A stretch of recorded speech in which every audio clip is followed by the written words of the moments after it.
Hi guys, so welcome to today's episode. In today's video, I'm going to be sharing with you how social media can help African entrepreneurs launch and grow their small businesses. So I'm going to be doing a detailed video. This is going to be more like a training course on how those who want to get into small businesses, those who want to create or launch their own small business, or those who already have their small businesses in Africa can actually grow their businesses, right? So I'm going to be making a detailed video from introduction to how you can launch, to how you can run your business, and how you can actually scale it to a higher height, right? So we're going to be going straight into the details of the video today. So we're going to go into how small social media can help African entrepreneurs to launch and grow their businesses. So let's go into it. All right. So this is it.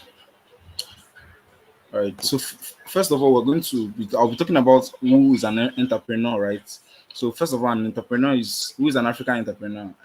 Normally, an entrepreneur is a person who organizes and operates a business, right, or businesses taking on greater tax, right, or taking on greater than normal financial risks in order to do so. So an African entrepreneur is simply a person from any country in Africa who organizes and operates a business or businesses taking on risks that are not normal, right? Who are those who are taking higher risks, right, than the normal average person, right? So that's what African entrepreneur. That's who an African entrepreneur is, and basically a small business is a corporation, a partnership, or a sole proprietorship. Mostly in Africa, it's usually a sole proprietorship, but those who are partners, maybe two partners, three partners, can also be small business because they don't have a lot of partners, right? So a small business is a corporation, partnership, or sole proprietorship that has a lower number of employees, right? And typically lower revenue than larger businesses, right? So that's what a small business is. And then we're going to be detailing, or everything I'm going to be explaining in this particular video is in the African context, right? Because for me, those who are supposed to watch, if you are watching this video, is either you are in any African country, right? Is either you are born in Africa, right? Or maybe you are a citizen of Africa, but you don't stay in Africa, right? So we're just going to be detailing for those who are just African entrepreneurs, those who are aspiring entrepreneurs, and those who are also entrepreneurs, right? So I'll be talking about opportunities. Next one is opportunities for business in Africa. So we've talked about what an African entrepreneur is. We'll also talk about what small business is, right? So now we're talking about opportunities for businesses in Africa, right? So the first one is that Africa is a fast growing, has one of the fastest growing population, and a lot of those population are urbanized. They're going to urban areas like the cities in Africa, right? Like for Nigeria, we have Lagos, right, which is one of the biggest city, the major cities in Africa. And we also have Kampala, we have Nairobi, Kenya, we have Kampala, Uganda, right? We have Johannesburg, South Africa, right? We have several of these. We have Niamey for Niger, right? So we have several of these cities, right? People are urbanizing, and as a result of this urbanization, right, the cities are becoming more crowded. So Africa has one of the largest population, right? And then currently we have a population of about 1.2 billion people, right? And by 2030, right, there's a projection that African population will get to 1.7 billion, right, by 2030. So now the second one is Africa is pushing to close its infrastructure gap, right? So we have we have a lot of poor infrastructure, right, in Africa, right? A lot of bad roads, electricity is a problem, good water is a problem, right? Africa is pushing. So now, because of the growth Africa is experiencing, right? They are beginning to close the infrastructure gap, right? And they are beginning to work on seeing how good roads can be created. Working to see how good power supply can be created, right? They are working on electric grids and every other thing that can help the infrastructures right, of African continent, right. Then the third opportunity is that there's a potential of increasing digital and mobile access, which is very, very important. So this is the digital age, right, and Africa is now taking the faster rate, right. We're having the world fastest broadband connections, right. In between 2001 to 2008, right, there was actually we were having issues, right, adopting digital and adopting digital stuff, right, and having access to mobile broadband network, right. But at the moment, we've seen a lot of increase in internet in broadband connections, right, and mobile data traffic across Africa is expected to increase, right, sevenfold to 2017 and 2020, right. So now let's also talk about the types of small business. So we've talked about the opportunities for small businesses to start. Maybe if you are a small, maybe if you're an entrepreneur, right, who lives in Africa, who is thinking of starting out. So those opportunities are very, very necessary for you to take note of. So it will help you shaping your mind, right? So with the fact that we have the fastest growing population is also a good thing to tell you that, oh, this is Africa is actually a solid ground to start a business. And again, with the projection of the population to reach about 1.7 billion by 2030 shows you that we have Africa has one of the largest markets, right? So whatever you are producing, whatever you want to sell or market, you can actually market it, right, and make sales due to the increasing population we have in Africa, right? Then again, the types of small businesses, right? There are several types of small businesses, but these are the top five, right? The first one is retail store, right, which is owning a store, right, a business that sells goods to customers, right. Then the second one is service business, right, where you have to provide services to businesses or consumers. A retail store can be a provision store where they sell biscuits, where you sell little items, right. A retail store can also be a store where you sell electrical items like bulbs, fan, TVs, etc. Right, those are retail stores. And then for a service business, these are where you offer services, right, to businesses. You offer services to consumers, and your service can be car cleaning, right. It can also be dishwashing or nanny, all of those kind of businesses, right. Then the third one is manufacturing business. This one is to produce goods by transforming raw materials into products, right. Those people who are able to convert raw materials, we're able to convert cassava, right, to cassava chips, we're able to convert all of those things to products, right. And the next one is e-commerce business, where your role is to sell goods and services, but you're doing it online, right. So e-commerce business is more like a retail store, right. The only difference is that a retail store you have a store, a physical store, but e-commerce you have an online store. That's where you make your sales, right. Then the next type of small business is freelance business, where you still provide. It's more sorry, it's more like the service business too. But yeah, you provide services on a contract. Sorry, you provide services on a contract or a project base now. So somebody can pay you. Okay, maybe wants to design a YouTube thumbnail, right, or he wants to create an account, right. He wants to create social media account, or wants to create a PayPal account, right. Can contract you to do it maybe for a day or whatever. Or maybe he wants you to write an assignment for him. That's a freelance business, right. Tells you, okay, I want this assignment on this topic, and I need to get it within a week. You agree if you can do it within that week, and you get paid pay contracts, right? You get paid per contract. So those are the type of small businesses you should know, which is very, very important. If you want to get started with if you want to launch, right, a small business in Africa, right. So let's go over to the next one. So there are several African entrepreneurs, right. We have a lot of African entrepreneurs who are able to go from broke, right, to multi-millionaires, right. I said I was going to give about five, but I only wrote out three.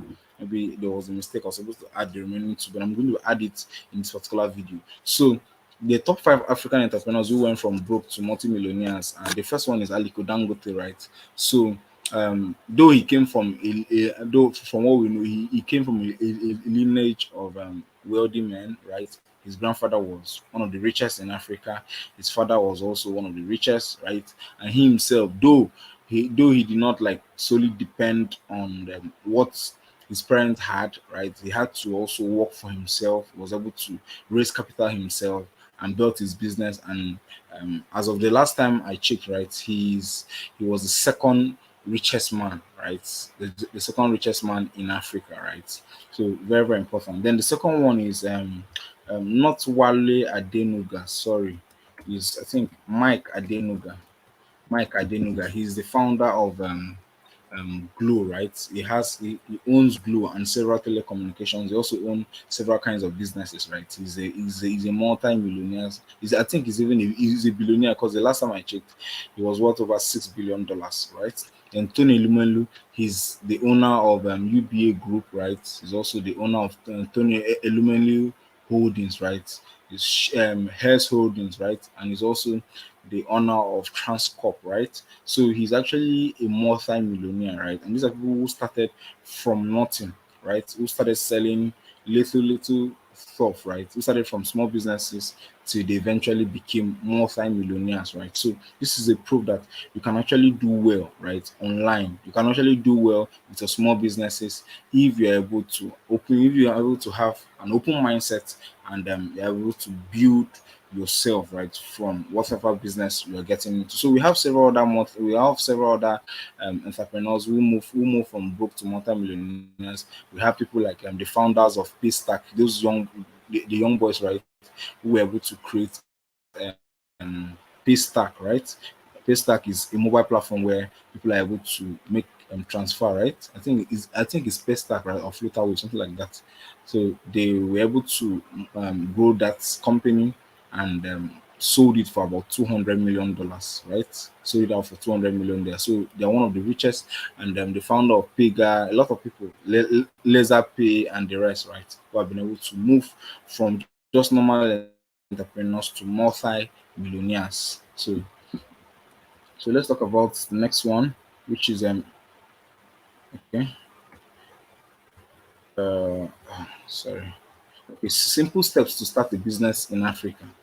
So now, it's actually very, very easy for you to start a business in Africa, right? There are so many ways to start a business in Africa, but the first one is to conduct market research now, right? So for me, I've started several businesses. I started at least five businesses, right? I did t-shirt printing, I did agriculture, farming, and the rest, right? I also did um, blogging, right? I've been able to do several businesses, right, for myself, and these are some of the steps that I was able to take to be able to do it. And the general step, right, for everyone who wants to start a small business. So the first step is to conduct market research, which is very, very important. So regardless of whatever you want to sell, you have to find out, ask yourself if a lot of which if people are actually keen into whatever you are selling, right? Because if nobody is interested in whatever you're selling, at the end of the day, you are going to just be talking to yourself online, and nobody is going to pay attention, right? So you have to check out, if let's say you want to sell a clothes, right? You want to sell clothes, you want to sell perfumes, or you want to go into a big business, right? Like transportation business, right? I want to go into real estate. You have to find out if there is a market for it, if that's what people in that area actually need. If you have a location, right? Or you want to take it online. The second one is you have to write a one-page business plan. Now, um, though other people will say, if you go online, you hear something like you have to create a business plan, and that business plan usually takes it should be at least 20 pages, right? But that would not taking your time to taking the wasting your time. I will not use the word wasting your time, but writing out a 20-page business plan for a business that you could naturally have started from within a week, right? It will take you a lot of time. So just write out a one-page business plan and detailing just simple stuff about the business. What type of business do you want to do? Right. After setting the type of business you want to do, who are your target customers? Who are those people that you believe you can sell to? Right. Then ask yourself, how much capital do you have, right, to start this business, right? And also find out what are the expenses, what are the most important things you need to kickstart this business, right? And you also talk about your future plan or your goal for your business, as simple and as easy as that. So you don't need to go into so much detail. So that's just for the one-page business plan. Then another thing is you have to fund your business. So regardless of the kind of business you want to do, you need capital to fund it, right? You need capital to fund it. So you must already have something at hand, regardless whether it's 5,000, 10,000, 50,000, 100,000, depending on the kind of business you want to do. You must have capital at hand, right? That's how you can start a business. And then the fourth one is to pick a business location. So if you want to start a physical business, right, and you have money, right, you can then look for a location around you. You want to start around, you want to change your location, find a very good spot, right, where you can afford, right, and where you can actually make sales, right, which is very, very important. Then the next one is to choose your business. Then very, very important. So, when you start when you start a business, you may not want to you may not want to use your personal name, right, for that business. You may want to add something to it. Like my name is Chidi Manuel, right? But online, you know me as Chidi Finance. Right? For my business, I can maybe if I want to sell t-shirts, I can say Chidi shirts, right? Or if I want to sell perfume, I can say Chidi perfume enterprise, right? Whatever I want to do, right? You can choose a business name. You don't want to use your personal name, right? And there are several online apps that can help you to generate business name if you don't know how to, right? You can go on Google and find out. I just type I want to create business. Okay, you can write business name generator, right? And you get access to a software that can an AI, right, that will help you generate business names, which is very, very important. Then the last and the most important one is to open your shop. So when you're able to do the first I think 5 steps, right? The first 5 steps. Then the next step you have to do is don't waste your time. Open your shop, right? Open your shop. So yeah, though I know that there are times you have to go for tax inspection and the rest, but those ones will come secondary. So the next thing is to open your shop, right? Start selling, start marketing, start telling people, oh, I'm selling this, I'm selling that. You can start telling people from your house, right, to your area, right, wherever you're staying. Tell them, okay, this is what I'm doing, and make sure they are aware of what you are selling, right, which is very, very important. And the next step, which I'm going to be showing you, is this. So the next step is how to start. The next thing is how to start a business with no money, right? So as much as you would want to start a business, most people may not have money, which is something I understand, right? I understand that a lot of people don't have money, right? So if you don't have money, then you need to follow the initial steps I gave you is still valid, except that some things have changed. So you still need to find a business idea that does not money, right, to start a business idea that does not need money to start, something that you can do. Mainly those things that don't need money to do. I'm mostly online stuff, right? Like drop shipping, right? Where you don't necessarily need money. All you just need to do is to find a supplier, right? Who has particular goods you want to sell, maybe shoes or bar female wears, right? We have his contacts, right? What you can do as a drop shipper is to say, okay, this is I want to start selling bags. I want to start selling female shoes, right? You start posting, get the items, right? You don't get the physical item, you just get the pictures of those items your supplier has. Post it on your WhatsApp, post it on your status, or start marketing to people around. Tell them, okay, look at the picture of what I have, look at the picture of what I have. And the next thing you can do is to okay, I'm even taking what is already on this presentation, but let me take it slowly. So I say find a free business idea. Dropshipping is a business idea. Then next one, like I said before, write a simple business plan, choose a business name, launch a website, right? Launch this website. I'll explain this website. Then this is the point I wanted to make. Validate ideas with pre-orders. So when you show people the picture of what you want to sell or what you are selling, right? You how you now validate if that business is going to be successful, right? If you should start it, if you should continue with it, is when you tell them, okay, somebody tells them I'm interested, you tell them, oh yeah, send me money, let me bring it for you, let me wobble it to where you are, right? Then once you get that money, what then happens, right? You contact your supplier and say, somebody wants to get this stuff, I hope it's there, send it to me. Let's say the person is selling it for the bag, maybe they're selling it for 5,000 naira, right? You can say the supply is selling for 5,000 naira. You can charge your customer, right? The one who you are selling to maybe 7,500, and send the 5,000 naira to your customer. Your supplier will now forward that goods, right? That back to the customer direct, right? You should tell her the way bill address, forward it to the customer, and then between you're able to make your money 2,500 naira instantly. Now it may not exactly be the case because your supplier may also need to charge for way bill. So it may be at the end of the day you end up with 115 or maybe 2,000 naira, which is actually so good, right? So that's a great way to start a business without money. Then launching a website. Also, this is for those who want to do e-commerce, right? Very, very important. So we want to start selling items online. We want to start selling different things, other shoes, bags online, right? It's different from drop shipping. Drop shipping is you don't necessarily need to have the item, right? You don't necessarily need to have the item. So and you don't necessarily need to have the item, right? You are more like acting as a middleman, right? So you just get an item from a supplier, post it, and whoever is interested pays you. You pay the supplier, and in between you get your commission and connect the supplier directly to the customer. The supplier now sends the person's item right to the customer.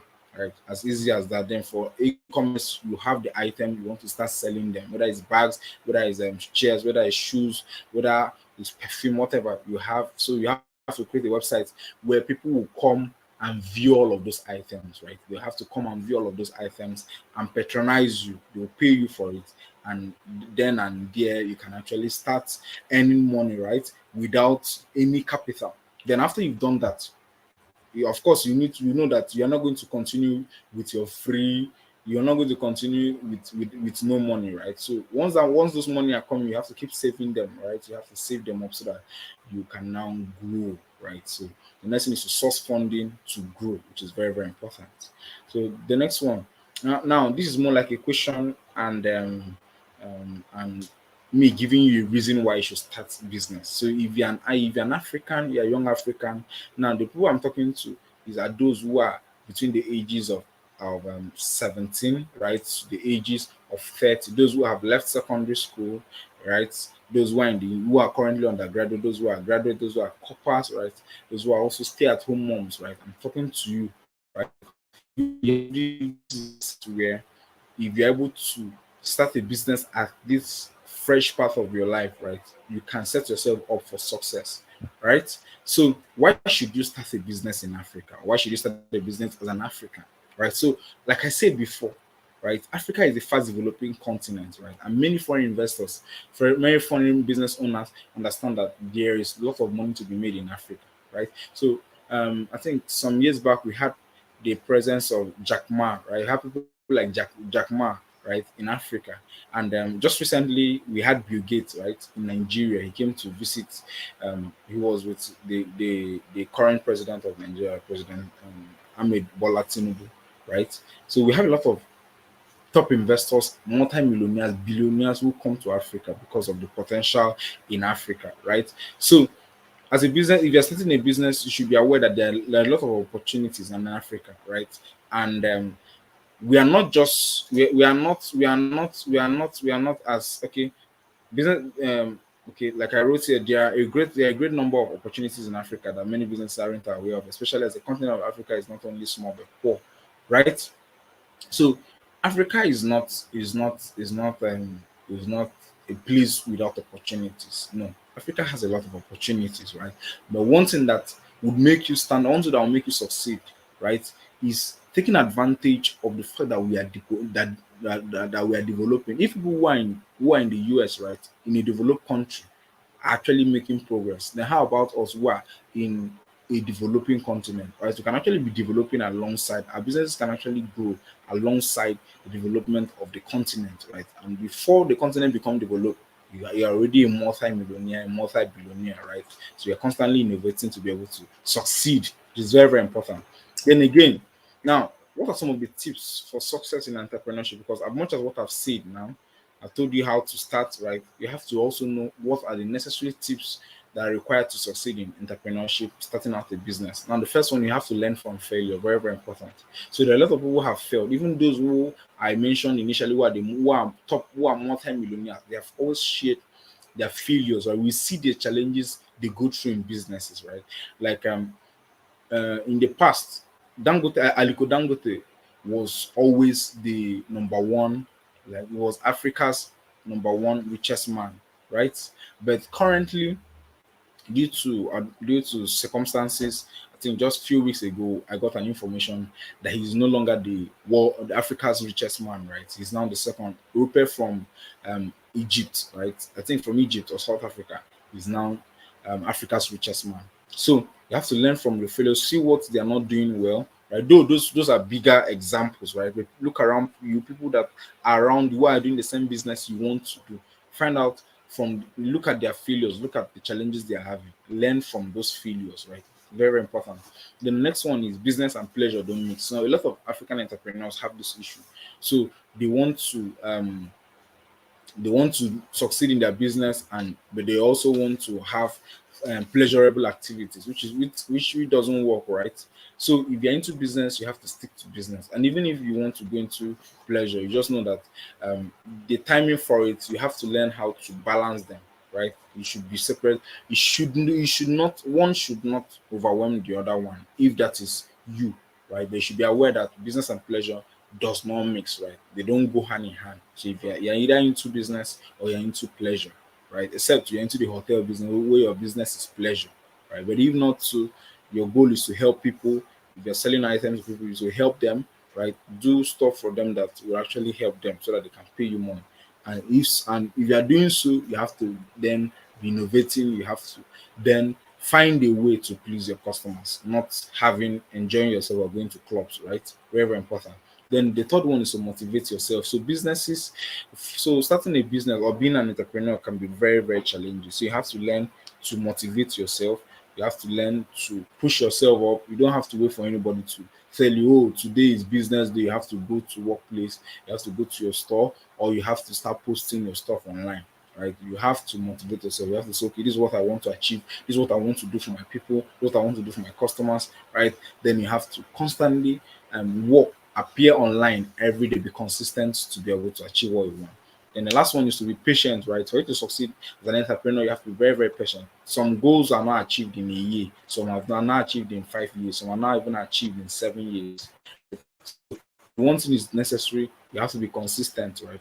You have to be consistent. Even if you start in the first month and you have not made any sale, you have to be consistent. So for me, I can remember the first time I started my business. So I was actually learning when I started t-shirt printing, right, where you have to print crest stuff on t-shirts.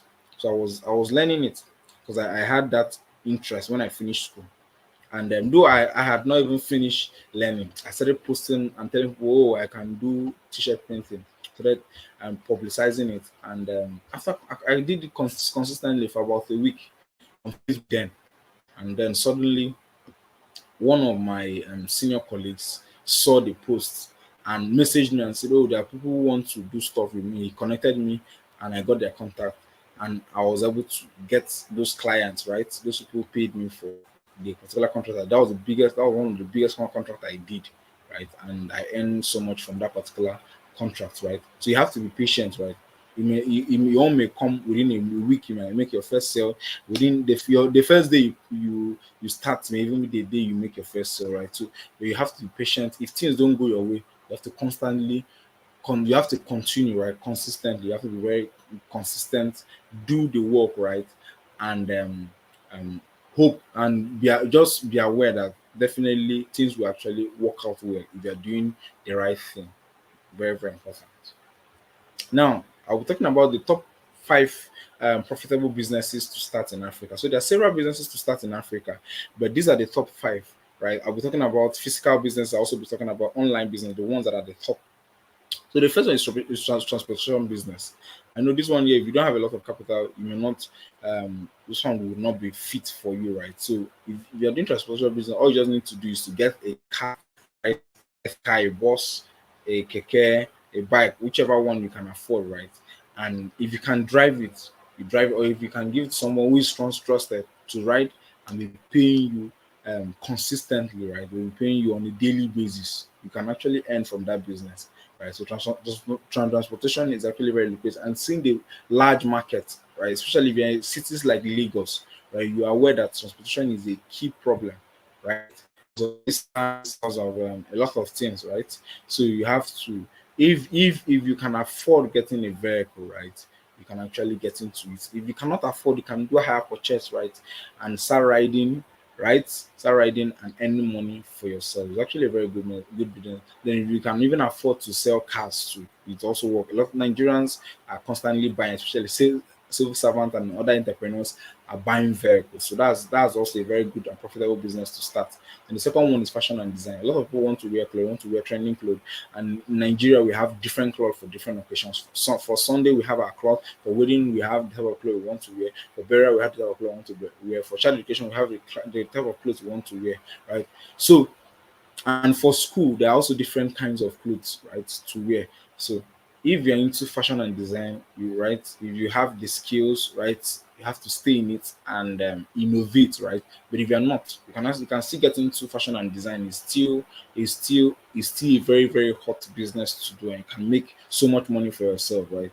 So we have different fashion designers who are charging their customers less than 10,000, 20,000 naira for a dress. Then we have others who are charging their customers 200,000, 500,000 naira for a dress. So depending on how you brand yourself, very, very important. Now, the second phase is the online businesses. So online business are actually very cheap to start. A lot of expenses you don't need to make, right, from online business. Like e-commerce, I explained to you what e-commerce is. Right? All you just need to do is to source for product, or they may be physical product. Let's say bags, uh, t-shirts, electrical materials, home appliances, right, tables and the rest. You can just get their pictures, right, and post them on your website, and market consistently generate traffic to your website. So people will get to see all those things you are selling, those things you are promoting with their price tag, right? And when they click to buy it, then the stuff you can now send the item to them, right? That's e-commerce, right?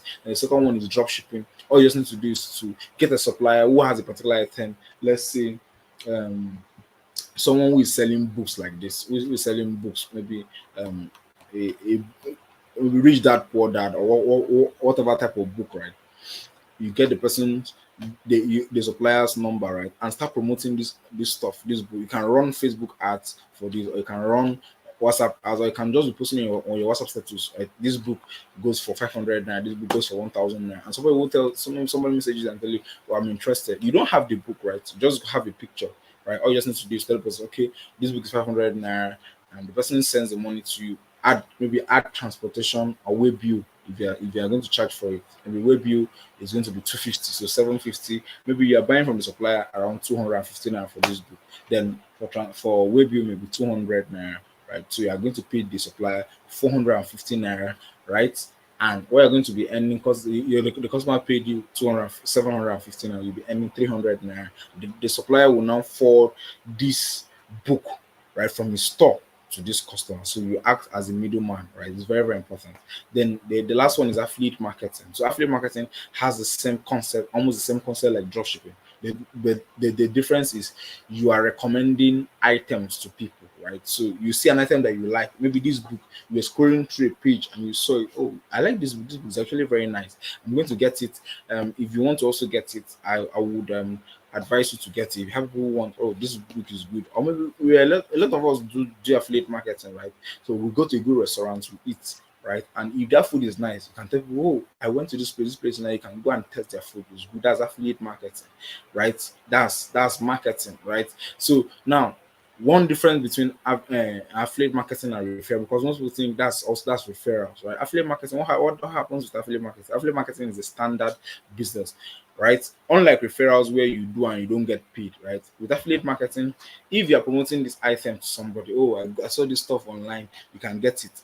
Before you promote the stuff directly to the person, you must already have a link, right? You must have a cut, right? Because companies, brands give out affiliate commission to those who help them promote their items. So instead of brands to be doing at Facebook advertisement, WhatsApp advertisement, you're already helping them do word of mouth, or you're even helping them do advertisement, right? And from there, right, you get your commission. Maybe you have a link, there's a link that will be given to you. So you promote, say, oh, use this link to buy the item. Somebody goes to that link, buys that item. You're going to get, depending on the agreement with the supplier or the person who owns the manufacturer or the person who owns the item, right? You'll be getting whether 10%, 5%, 2%, right, of that particular of the particular amount, right, that the item was sold. So those Sorry. So those are five profitable businesses you can start in Africa. Then again, I'm talking about five challenges to start, five challenges of small businesses in Africa.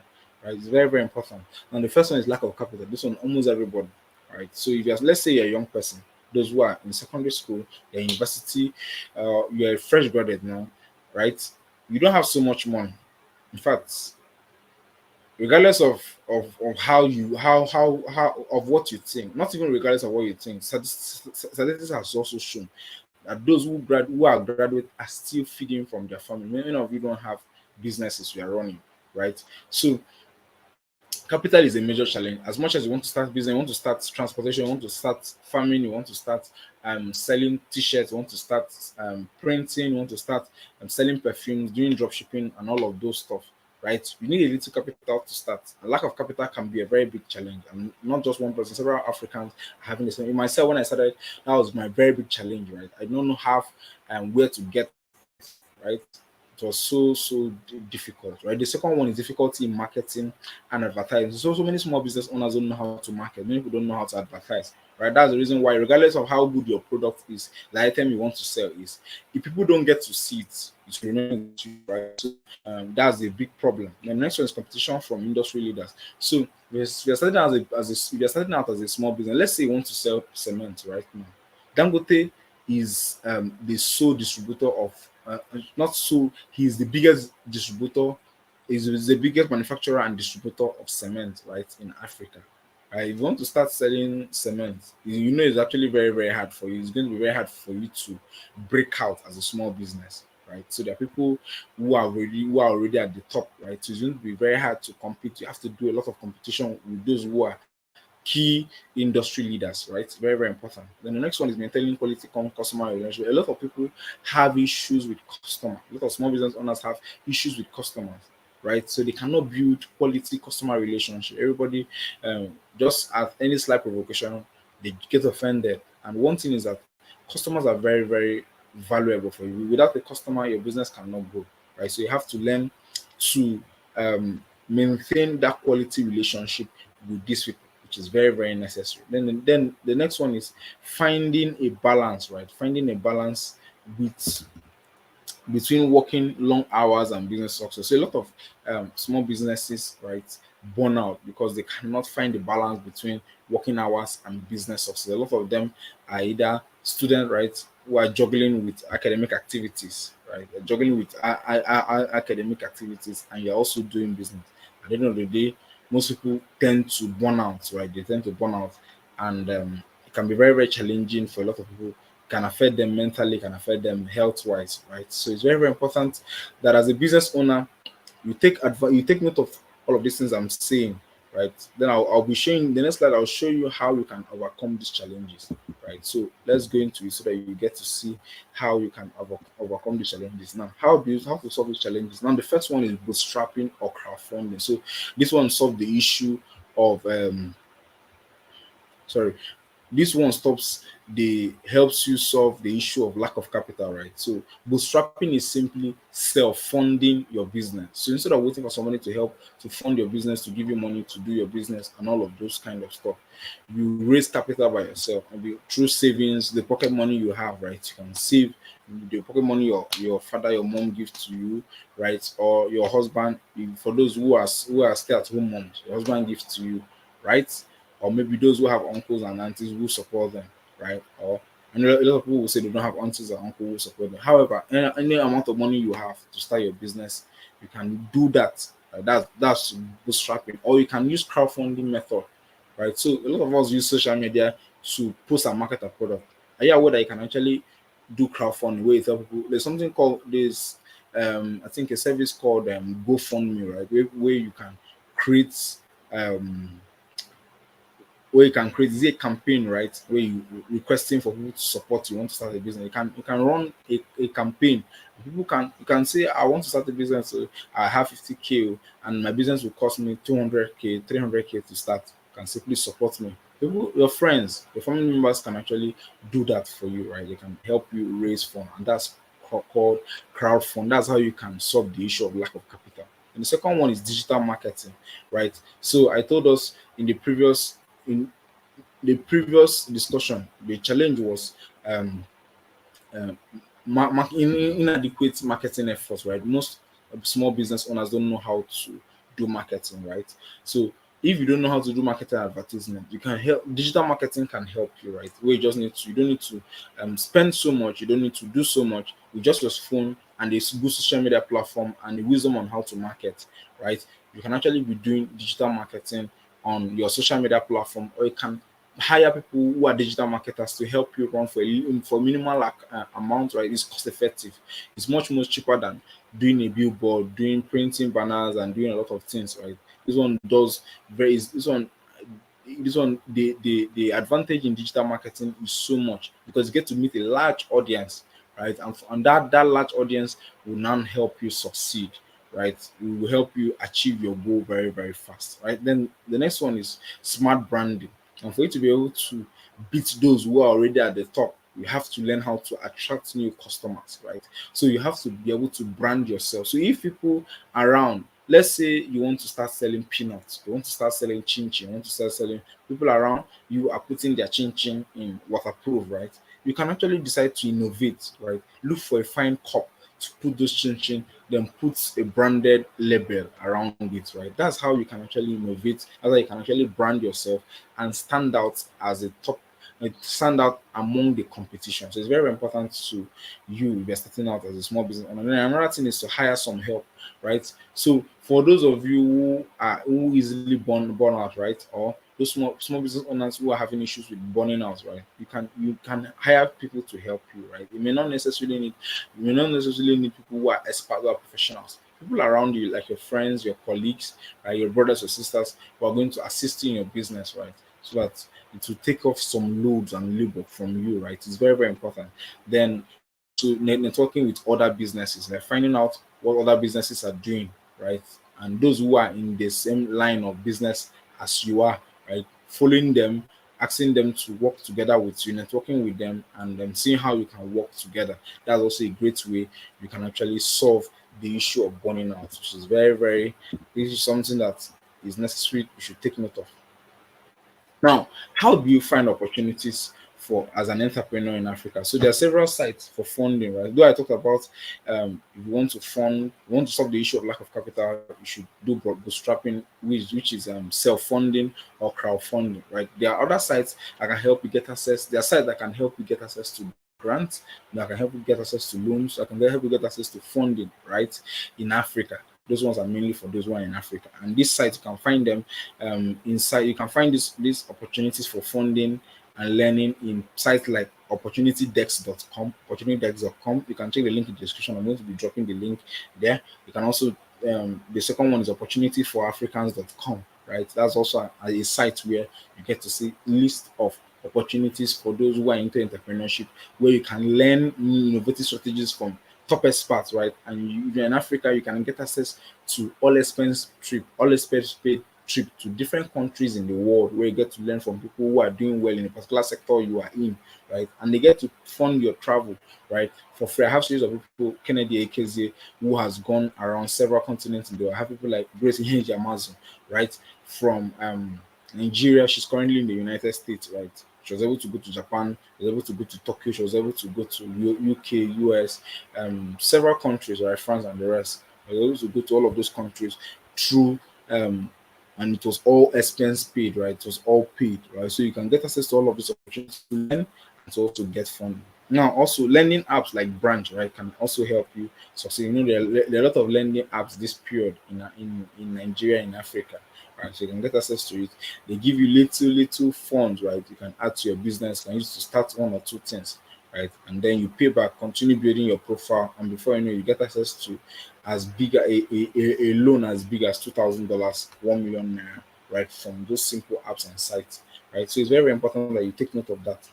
Then how do you, the main question is now, how do you utilize social media to market and grow your small business? So this is where we're going to do a long form discussion, right? We're going to do a long form discussion. So we're going to be moving, after here we're going to move over to my YouTube channel so that you get to see a detailed the discussion about how you can utilize social media to both market and to grow your small business. So there's several social media handles. I just listed these four, but those are the ones I use personally, and my friends have also been recommending. They say they have used it too. So there's WhatsApp, right? You can utilize WhatsApp for to market and grow your business. You can also utilize TikTok, right, to um, um, utilize TikTok. You can utilize Instagram. You can also utilize Facebook. What is really very easy. There are several ways you can utilize WhatsApp to market and grow your business. The first one, you can use WhatsApp status. So WhatsApp status feature is a feature where you get to post your stuff just like story, right? You get to post it online, right? As you post it, as people see them, right? You can get instant sales from your WhatsApp status. Then another way is to do broadcast messaging, right? Where you write one message, right? Add people to a broadcast list, right? Where you can spread a particular message to over 200 people at the same time. So you have to personalize it. All of these things require trainings, right? And which is why within the next minute I'm going to show you full details about how you're going to do this. So just stay in this video. I told you this video is going to take a little while. In fact, maybe more than 1 hour, 2 hours, right, or even 3 hours, right, depending on the kind of information I want to share with you. Then for TikTok also works, right? There are several ways to market your and grow your business with TikTok. You can post, right? You can create content on TikTok. You can do dance videos. You can do entertainment, whichever one. So far as it relates to your business, it can help you market. You can actually do. You can also do influencer marketing where you reach out to influencers, top people who have between 10,000 followers to up to 1 million followers, or you can reach out to them and ask them to promote for you, and they charge very cheap, right? On TikTok. Then Instagram, the same thing. You can post, you can create videos, and um, market your item. Facebook, you can also create videos, you can write, right? You can post pictures of your item and still make sales. So there are several ways to make sales. So very important that you know. So we'll be going into a discussion very, very soon. So let's see if there's anything I'm missing. So you're going to watch the full series on how to succeed in business with social media on my YouTube channel. So we'll be going over to my YouTube channel so that you get to see how you can succeed, right? How you can succeed with social media, right? From the comfort, how you can succeed in your business with social media, and you can even do this from the comfort of your home. You don't necessarily need to labor any longer, right? You don't need to labor so much, and you can succeed very, very fast. So we'll be going into that, and what I want you to do is just stay put. If at the end of this video you found value, if you have found value so far, please just make sure you like this video, and make sure you subscribe to this channel, turn on the bell icon to get notified once I release more videos like this. Because for me, my role is to constantly provide videos that can actually help somebody to grow, right? To succeed, help African entrepreneurs, those who are aspiring entrepreneurs, those who are already entrepreneurs, to grow their business, to launch their business, and to make multiple figures from their business. So we'll be going into that within the next few minutes. So I said you should subscribe. Make sure you subscribe. Make sure you turn on the bell icon. Make sure you also share this video. If at the end of this video you found value, please make sure you share this video. It's going to help this channel a lot. So let's see. Just give me a few minutes, okay? All right. So let me share with you a video. This is a podcast I made on my channel. I invited some guests, and they came and they shared some important tips you can use to grow your business and the rest. So we'll be watching. We are going to watch them from here. Then I'll get to talk about it. Okay. Before we talk about this one, okay, we'll be taking. We'll first start with WhatsApp marketing. I'm coming. We'll talk about WhatsApp marketing, some do's and don'ts of WhatsApp marketing. So like I told you, just subscribe. I'm at 803 subscribers now. You can subscribe so that we are going to build a large community so that I can keep sharing stuff about entrepreneurship, about how you can grow your small businesses, right? So let me play this one. So we're going to use this one. So please, the role is blessed are thou. Yes, now. But if you know that, okay, it's me and you that is in this team, Yes, correct. it's packaging that you're packaging. Yes. So I invited someone, her name is Big Amma, right? So she's a small business owner. She sells perfume, right? I invited her to come and share, and she does this on WhatsApp. She has been able to make multiple figures for her. So she's a student, right? So I invited her to come and share some of her experiences, right, for the audience. So you're going to be listening to it, and please take notes. Take notes. So you see a WhatsApp marketing mistake vendors do that cause them to lose sales. So please let's watch it together. So I have here with me one of my guests. Do we know you? I'm Big Amma Okay, so without a price tag. you think they should actually improve on? Okay, I'll be happy. Okay, so the question on ground now is, what are some of the mistakes WhatsApp vendors do that you think they should actually improve on? Okay, I'll be highlighting one very, very important mistake WhatsApp marketers do. Okay. And one of which is posting without a price tag. Okay. Which is really, really, really wrong. I think it's really wrong. Because once you're like DM me, I won't DM you once I don't know the actual price of that particular product. Exactly, because like what we see, a lot of WhatsApp vendors do is they'll be like, it's not costly, or just come to my DM or do everything. And it's very, very funny, because we know that when you go to the DM, what you see it's not what you get. So now, why do you advise WhatsApp vendors to state their price on whatever they're selling online? Okay, the reason why I'm saying they should actually state their price is because most times you enter their DM and they want to use price and finish.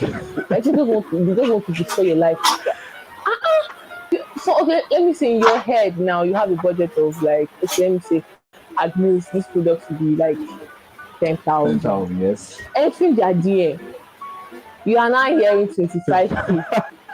And you be like, oh, bro, Jesus. Yes, it's very, very true, Sha. It's very true.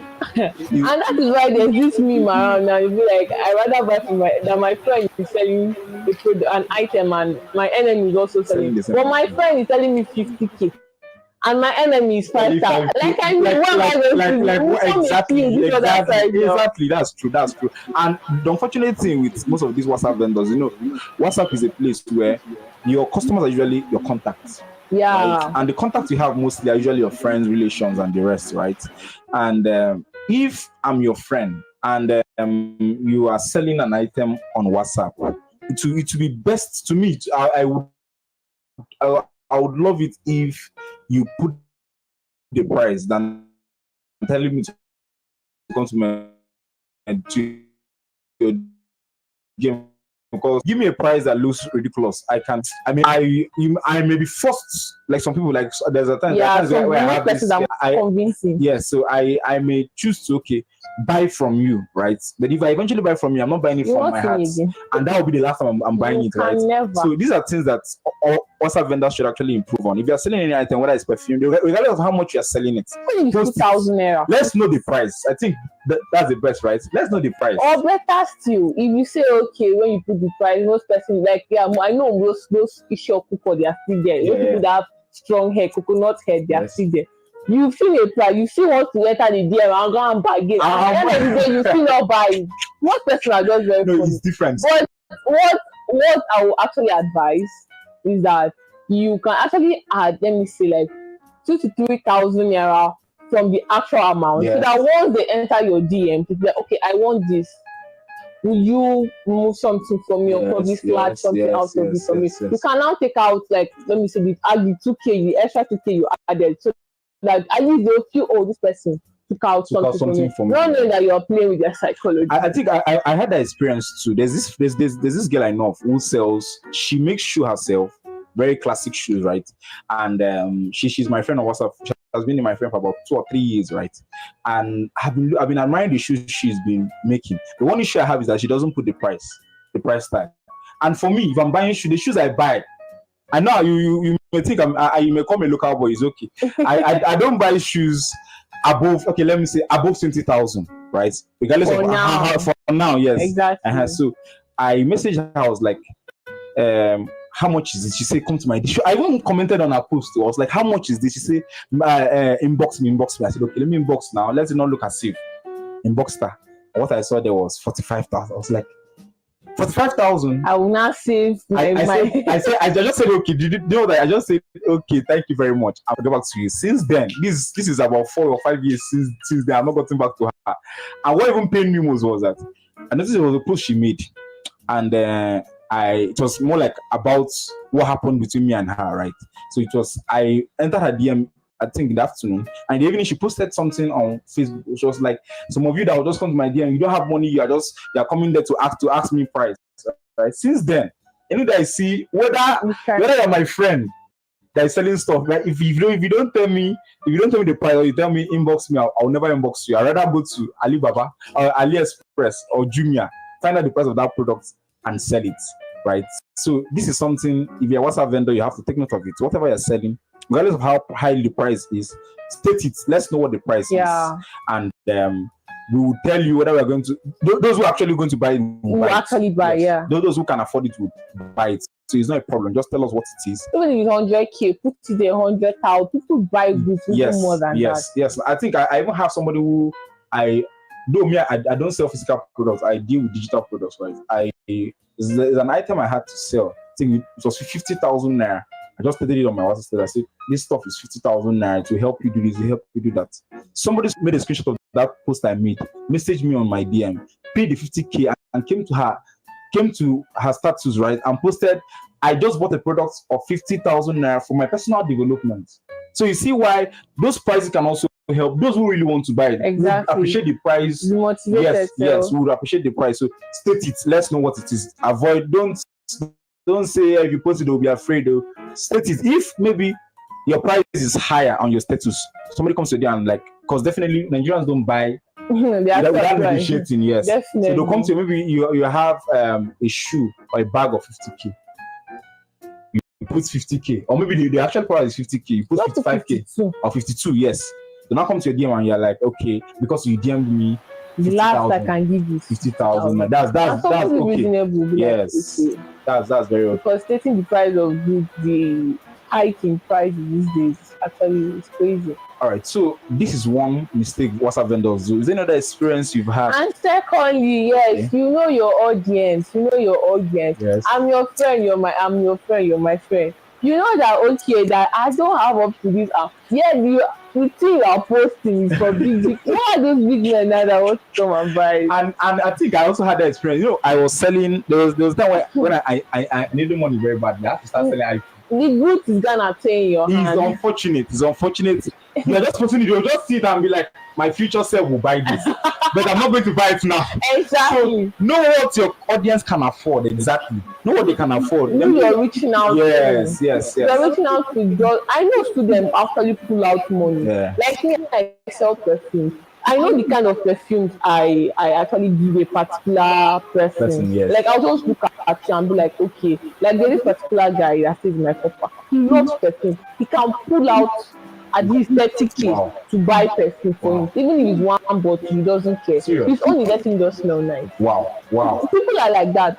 And if you have that kind of audience, blessed are thou. Yes, now. But if you know that, okay, it's me and you that is in this thing, it's packaging that you are packaging. Yes. At least make it easy for all of us. Make it easy for all of us. Now when you buy something, how much you now want to use me to build house? No, my Sister Benna, use your content. Yes. So this is very useful because I think I had the same experience. When I started, I was actually looking for a business to start. First, I started my digital marketing business. So I was like, what do I sell? Perfume was saturated. I felt it was saturated. So many things, everyone was selling bags. Can never be saturated for me because so all those stuff. I said, okay, let me try iPhone. But a lot of people needed iPhones. Like everybody, those who have money who really want to buy iPhone, the latest one and the rest. The hype around it. So I started posting iPhone on my status. One of my contacts messaged me. In fact, this is what happened before that time. I posted this stuff for about 2 weeks. Nobody responded to my post. Like nobody. So it was only one guy that after 2 weeks, one of my friends messaged me and said, since you started posting, have you sold your iPhone? I told him no way, because my friend. I just said, I've not sold anything. He said, do you know why? I said no. He said, the contacts you have, do you think what they need, what they need now is an iPhone? Exactly. Because if somebody has an Android and is okay with it, like he doesn't see the need, is and not that the person has an Android, he may not have the capability to get the That iPhone, so he's iPhone. okay with the Android. So find out what your audience needs, right? And sell. There's something they call, we talk about passion, follow your passion, right? There's also good to follow money. Let's say you have the passion, you like perfume, expensive perfumes and the rest. Yeah, luxury. You like luxury stuff, but your audience at the moment don't have money for luxury. What do you do? As a good business Yeah, person, you find yeah, out what they, yes. stop this thing Yeah, that so you can get. find out what they can afford and promote it to them or market it to them. They're actually going to buy. Very, very easy. Any other experience you've had with WhatsApp vendors you think they should improve? Because there are so many things to improve on. Or there are so many things I've seen online. I think it's also something I was thinking of this early morning when I woke up. There's this WhatsApp vendor I have on my status, right? She posts up to like about 50. I will block you. 50. I will block. It can never be my data. I'm like, I will block you. No one human being post. Me, I'll follow you. You what? And some of the stuff are not just pictures, there are videos inside. I'm like, do you think I'll waste my time? Not just time. My data. I rather watch TikTok. Yeah, I rather watch TikTok. Very, very true. That's something you have to actually improve on the game. Or WhatsApp vendor. You don't post. If you post 7, 8, 9, you try 10. It can do. It's okay, exactly. Anybody that will not find one he or she wants on the status will send you a picture of whatever you want. Exactly. And not flood your DM. And watch out, those people that do that particular, like this stuff we're talking about. That practice this thing, they post once in a while. That is why they exactly. That's why they feel that particular day that probably they have data to post or something. They don't want to slow their status. They will not be seeing it tiny, so it will run. I'll be like, hey. After watching the first one, I'll make sure I don't view your status again. That's what I do. Like I won't even allow it to load. Tap. That's what I said. Immediately I just leave. I don't have the time. I don't have the time. So that's the thought thing WhatsApp vendors are. I think like my data. You should actually improve in that. Because if you are posting more than 10 videos, guy, videos, 10 videos, 10 pictures of all your products. If you're not wicked, I don't know what to say. No. So please, you guys should actually improve on this. It's very, very necessary. And there's another stuff too. I've seen. Okay, there's something I think I made a TikTok post today about something I also think they should improve on. So if you're a type of person that posts your products online, whether it's pictures, clothes, whatever it is, I think you should also don't make your status about what you are posting every time. Can always add memes, exactly, so that people can have comedy, at least people have relief. And you can also share some personal stories of of yourself. Like one of my friends, he runs a laundry, J Laundry. Okay. But if you check out his stats, it's either his lawn, and he doesn't post too much, but he posts every single day. That's one thing I love about him, consistency. That's actually what he has that I emulate so much. I love so much. He posts like say you're having a bad day and you just go to status. Definitely you feel relieved. Yeah, exactly. That's it. Because there's one guy, I don't know his name actually. There's one of these social media marketing experts that used to say something. Don't make your posts too. Let it be that I can come to your post and I can find your post and entertaining, regardless if I post about shoes or bags. I can let it be that I can come to your status one of these and just feel relaxed. I may not be interested in whatever you're posting, but I can just come to your status. I will be interested in viewing your status. There's no day I open my WhatsApp, I don't go to J status. Because I know that if I'm going, is either saying something sweet or giving you a warning about how his day went and how you should avoid such a thing for yourself. And now it's easy for you to remember him. Very easy. Posts. Very, very easy. You can say, okay, he does laundry. Exactly. Go up the video. You don't feel like as if you are very close. You know him, right? So it's easy for him if he's to market any stuff to you because you feel okay and relaxed in his post. The money or something you need, you buy. You definitely reach out because in the marketing sphere, people will not buy from you if this thing does not happen. They don't know you, they don't like you, and they don't trust. Those are three most important things. And I believe if you're a WhatsApp vendor, you've watched this video to this point, then you should actually improve if you have some of these challenges so that you keep making sales and keep dominating the internet space. So do you have any last words for the Last WhatsApp market? words for the WhatsApp. You when they send you money, try and deliver. Yeah, yes, it's you I'm talking to. Another thing. Emeka come. Yes. Another thing. How will I send you money? And the next 2 weeks I'm not, and you're telling me, oh, we have unfinished business. Who does that? Tell me, who does that? And it's very, very true. Please, if you're a WhatsApp vendor, somebody should buy from you and trust you with his or her phone. If you are saying a day delivery, let it be a day. Unless they be stated otherwise, Exactly. because I know these dispatch riders, those set of human beings victims. But funny enough, that's the reason why I don't even buy things online, physical products online, because it can be very funny. Very, very, very, very. Like I'm an impulsive buyer most times. So if I buy something, I'm expecting it that same day or the next day. Maybe this and it's too much. Maybe in the evening. Oh yes. Even the 2 days, they like to be somehow exactly. Then imagine I not give you money and it's like 7 days. I will not message you. See, just day with the money. But don't know that is the end. Exactly. Is the end of me buying, me referring, me doing anything with you. You've lost referrals. You've lost sales from me. You've lost everything. So please, like Sha said, very, very important. Seriously, you don't know, like you have no idea who I might refer. Exactly. So you are losing customers by one simple mistake, and many WhatsApp vendors are very foolish. I say if you don't buy from others, you buy from me. It's not that's not a very good attitude if you're a WhatsApp marketer or if you're a business person, right? So everybody that buys from you counts. Because you don't know who your next customer may be. Exactly. Right? And your next customer may be a brother to the customer you treated badly, or a sister to the customer you treated badly, or a friend. You just don't or even I don't know, right? So please let's take note of this.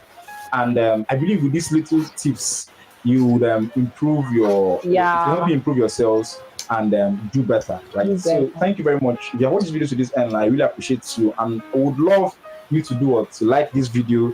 Share. If you have not subscribed to the channel, please subscribe, turn on the bell notifications, and again share this video to your friends so that they will also see. And if you are watching this video, you're not a WhatsApp vendor, but you notice some of these are some of the experiences you had with other WhatsApp vendors, you can share this link to them so that tell them they should learn. Please, very, very important. All right, so we come your way next time. All right, so I believe you've learned from that stuff. You've learned from that, right? Because I was able to compile that to help you succeed, right? So it's very, very important. Sorry for that. Let me see. This one is I'll be posting the next video where you need to learn. So that first video was about WhatsApp marketing. So if you're going to on who is going to WhatsApp marketing, some of the mistakes you should avoid making so that you would succeed with WhatsApp marketing, which is very, very important. You have to learn whenever you're posting an item, you have to post your price tags. Also, you have to learn how to deliver properly to your customer.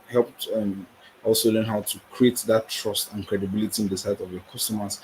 Also, how not to flood your items right online. So just pick out most of the important items, the most important items, post them, right, and expect feedback expect feedback from those who are your target audience, those who you want to buy the item from. You don't flood your WhatsApp status with over 50 to 100. Though it's yours, right? But people are watching from you, right? So it's very, very important that you take note of those strategies. So the next one, we're going into the conversation I had with two amazing ladies, right? Two entrepreneurs who shared with me something very, very important, right? How they were able to grow themselves, right? How they were able to grow their businesses, right?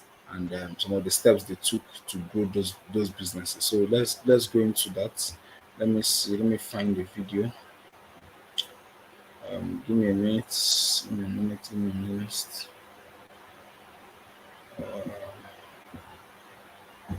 This is not it.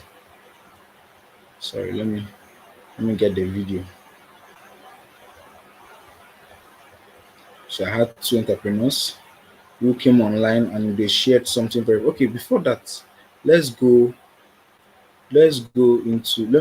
talk about how to bring customers. So we've talked about how you can succeed with WhatsApp marketing. Let's talk about TikTok, how you can succeed with TikTok marketing, why you should be posting content as a business owner on TikTok. So let's talk about this one is me talking, right? So I had to TikTok. Hold on. I'm supposed to share my screen. Just give me a while. Let me do something now so that you get to see it. You get to see what I'm sharing with you. Yeah. Okay. Why business owners should create content on TikTok. So I'm sharing it now so we can all see. And you take it back. So okay, so you can watch it from here. I'm coming. Let me set up. So this is a very, very interesting part of this particular video. I just get to show you everything you need to know about this. So that's it. Okay, so it's showing now. Let me play so we can see. So the first day you sign up or you create an account on TikTok can be the same day you make a sale, right? And this is how it works. Hey guys, welcome. My name is Chidi Finance, and I'm the host of the Chidi Finance Show. The Chidi Finance Show is a podcast where I reveal effective social media frameworks that anyone can implement to be able to launch and 10x their own business, right? So if this channel brings you any value of any kind, please make sure you subscribe, turn on the bell icon, and please, if at the end of this video you found value, make sure you comment, share this video, and also like this video. So let's go straight into the video of today. In today's episode, we'll be talking about why you as a business owner should start posting on TikTok. Now, TikTok, as we know, is a social media platform, and they have over 1.5 billion users across the world, right? And several millions of users across Africa, right? And everybody's on this platform now. Before, it was initially an entertainment platform, right? Music and entertainment platform.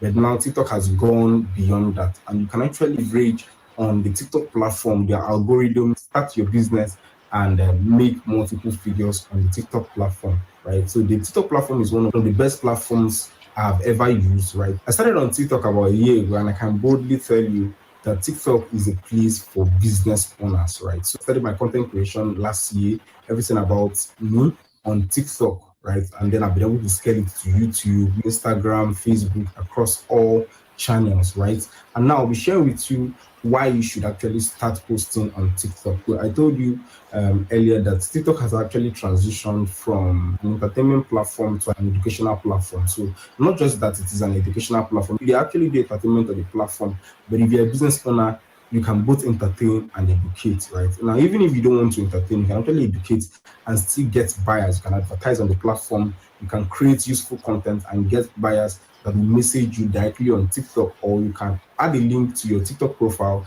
and actually get a lot of buyers. So the first reason why you should start posting on TikTok is that it is very easy for you to go on TikTok. So the first day you sign up or you create an account on TikTok can be the same day you make a sale, right? And this is how it works. This is how TikTok works. So unlike other platforms like Facebook, Instagram, Pinterest, Twitter, etc., right, that requires you to have a certain number of friends before people can start seeing your post. TikTok doesn't work like that, right? TikTok works based on your content, right? So if your content is useful, let's say you post a content and the content comes to me first, right? I'm the first person to view your content. What happens is that if I like that your video, right? If I like that your video, what happens is TikTok takes note of that's my like. It shows it first to me, right? I'm like the first viewer. So because I like your post, it means your post is relevant. TikTok will keep on showing that post to more people, right? And that's how easy it is for you to reach your target audience, right?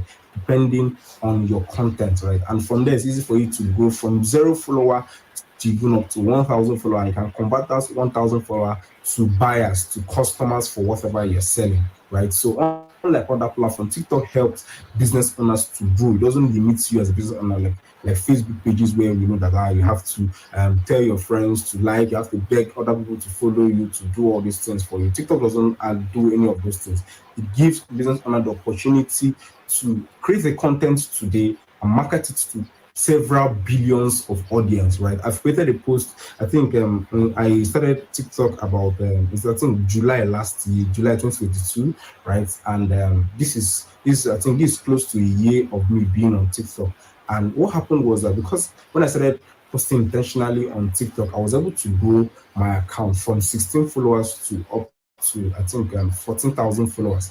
And on the first week I created that account, right, I was able to get a lot of contact from my TikTok account, and this contacts have now eventually turned to become customers of mine, right? So that's one reason why you should start posting on TikTok. Then the second reason is that TikTok is actually very easy to use. Now, I know as a business owner or somebody who is intending to start a business, you wouldn't want something that will stress you, right? Coupled with the business stress and every other thing, right? TikTok does the work for you, right? TikTok makes it very, very easy. The platform is so easy. Now, so there are different features of the platform. There is the home section, the friends section, the create section, notification section, and there's a profile section. So if you get into TikTok, right, it's very, very easy for you to know what is happening. So the homepage, you know that okay, is where you view other people's videos, other useful videos that have gotten a lot of views, right? Those are the videos that have been sent to you. Then the first section is those who you are following, right? You get to see their posts.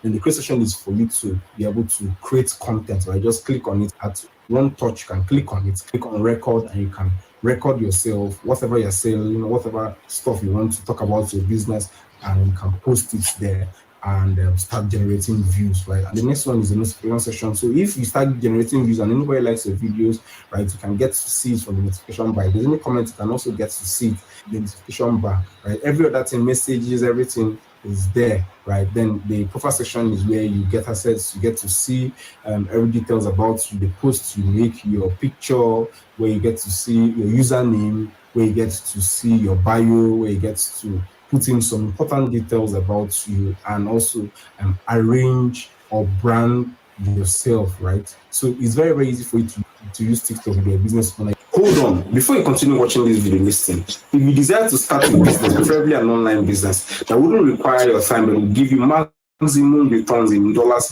and your local currency, then you have to listen to this. There are several online businesses that actually pay you, like dropshipping, e-commerce, Amazon FBA, etc. The one thing about all of these online businesses is that they require so much time and effort. But there's this particular online business I've discovered that has helped me and my students to be able to make money from the comfort of our home. And some of my students are 9-to-5 workers. So some of them are stay-at-home moms, some of them are employees, some of them are students and graduates, and they're able to do this business and have been making multiple figures for themselves, and they earn their money in dollars, and the money is converted to any African currency available, right? So if you want to learn about this online business, I've recorded a free training for you that will teach you everything you need to know about this online business and how you can start it up for yourself. And this business just requires a smartphone, little capital, and 2 hours daily. If you can commit to this, then you can find the link to this training below. Click on it and it will take you to a page where you can request for the free training, and it will be sent directly to your inbox. You can now go back to the video. It doesn't require you to study special. There's nothing special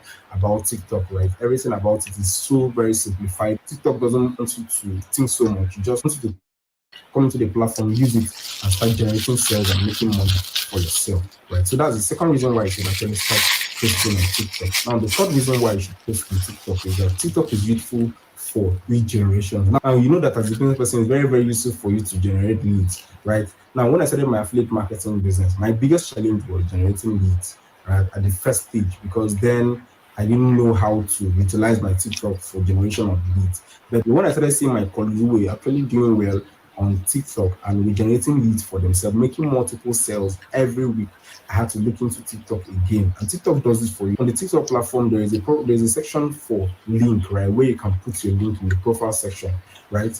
And this link, depending on how good you are in creating content and directing your followers or your viewers, right, they can actually go move from your posts, right, and go and click the link on your profile. And that link to your profile may be a link to a landing page or a link to a WhatsApp link, right, that will now bring them directly to your inbox, right? So TikTok is actually very, very good, because now the main reason why it's useful for lead generation is because your videos have the opportunity to reach a large audience, right? There's one video I made. I think that was just a 7-minute video, right? Just a casual video, right? I made, right? And that video, within 3 days, that video moved from 0 viewers to up to 150,000 viewers. And guess what? I was able to generate over 1,000 leads from that particular video, right? And I've been able to generate several thousands of leads from my TikTok page alone, right? And so TikTok does this for you. The videos are so great, right? You can actually garner a lot of views, from 10,000 views to 100,000 views.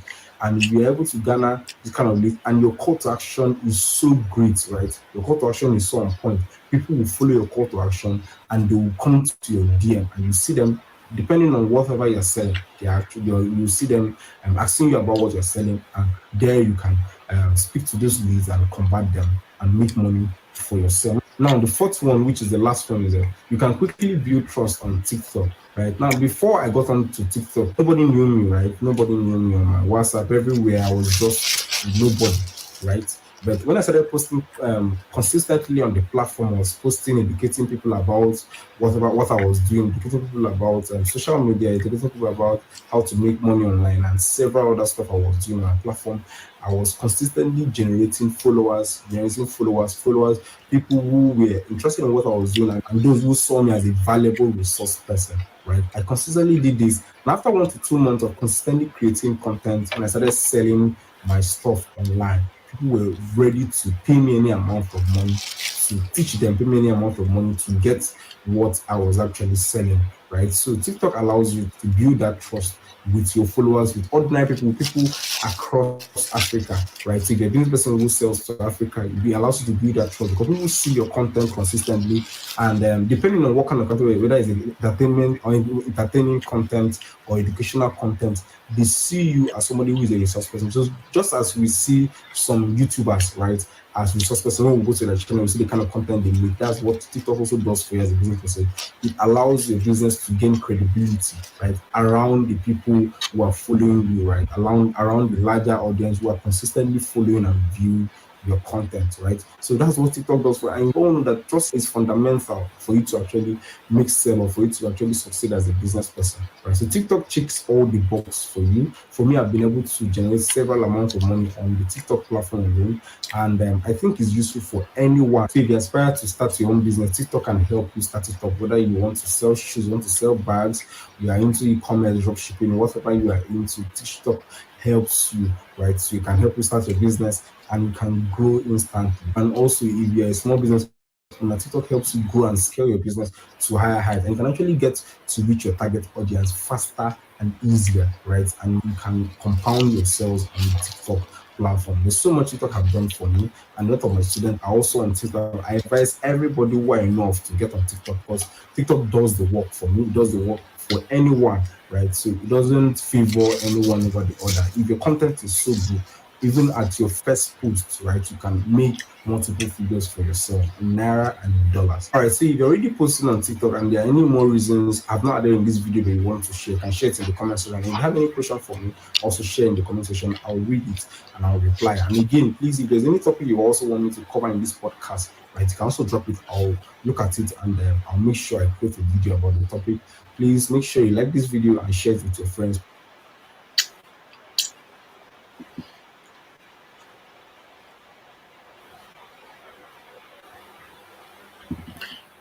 Hey guys, so I've shown you guys how you can actually grow, how you can make money with TikTok, right, as a business owner, how you can start creating content on TikTok, what you need to do, and benefit of on TikTok. So you've learned something very, very important, right? I'm going to be putting another video where you get to learn from the conversation where I had with two amazing entrepreneurs who have been able to grow themselves up. So you get to hear them share their experiences and how they were able to grow their businesses. But one of the guests said she started her business with just 2,000 naira.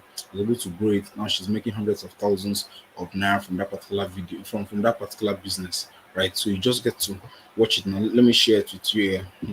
But though that one is a longer video, so I just hope you can sit tight and watch it. Let me see. Okay. Supposed to one. All right. Let me set it up. I'm coming.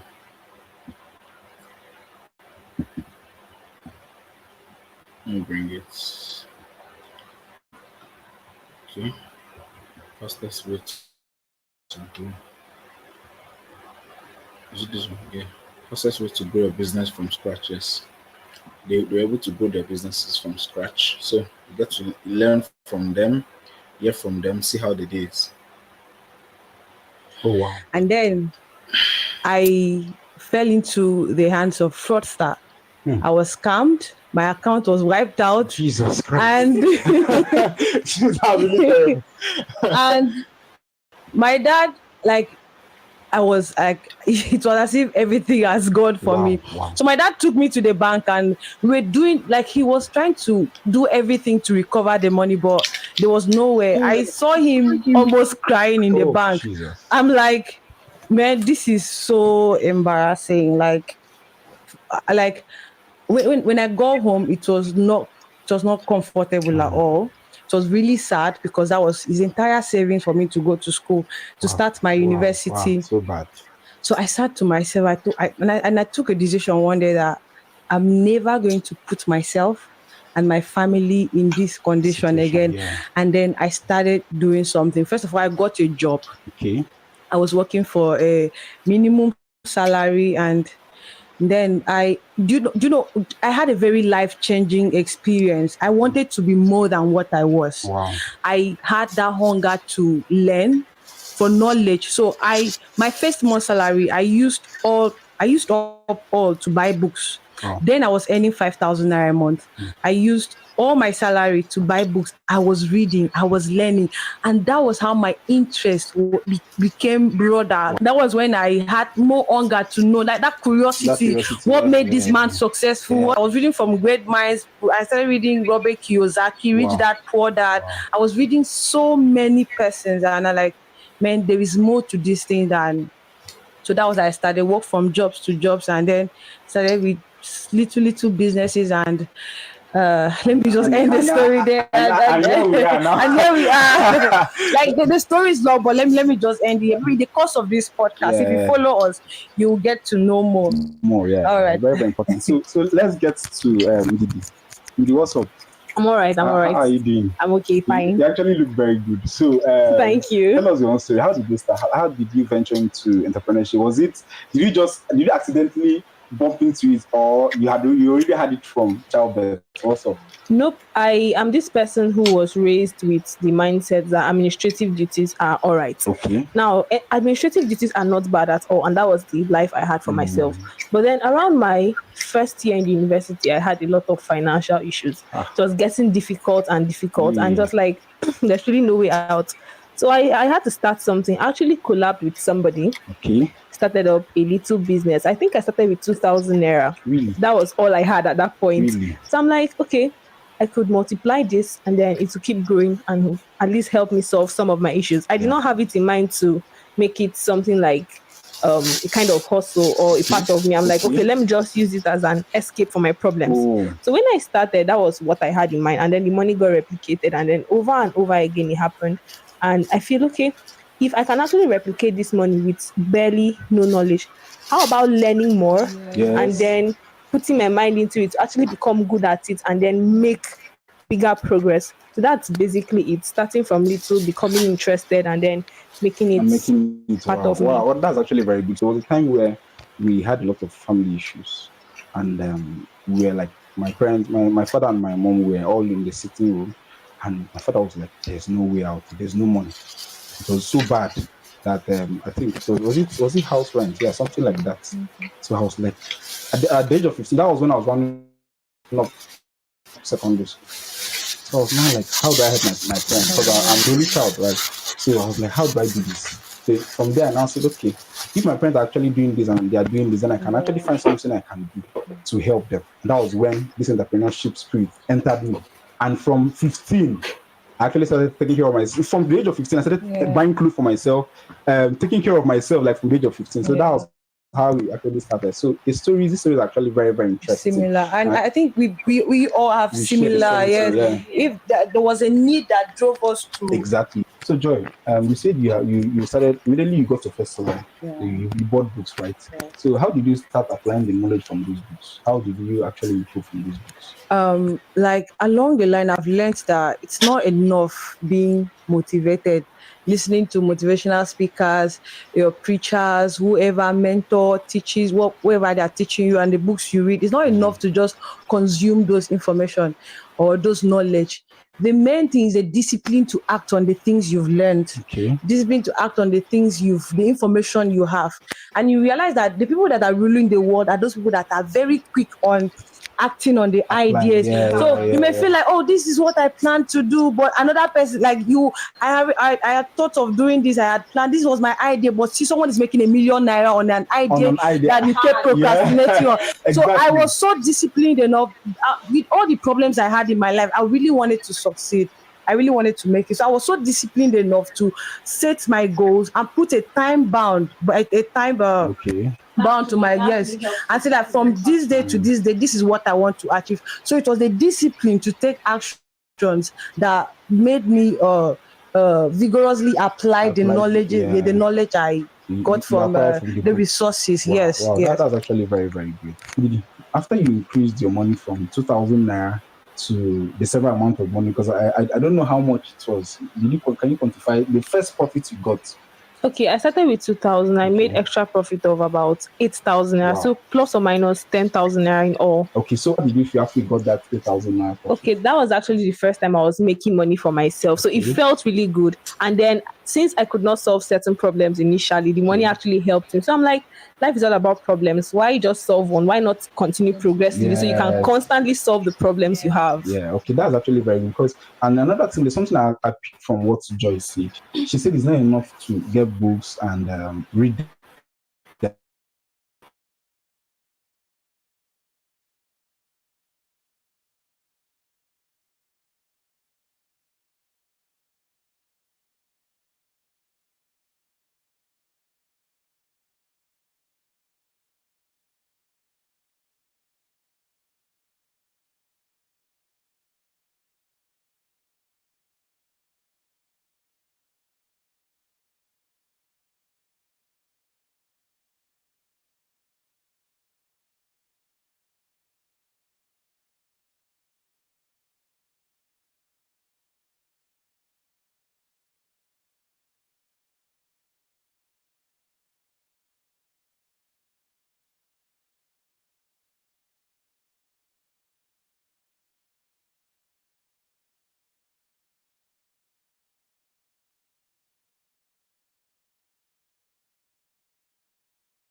Okay, so sorry for that break in communication. My network just went back. Let me continue from where we stopped.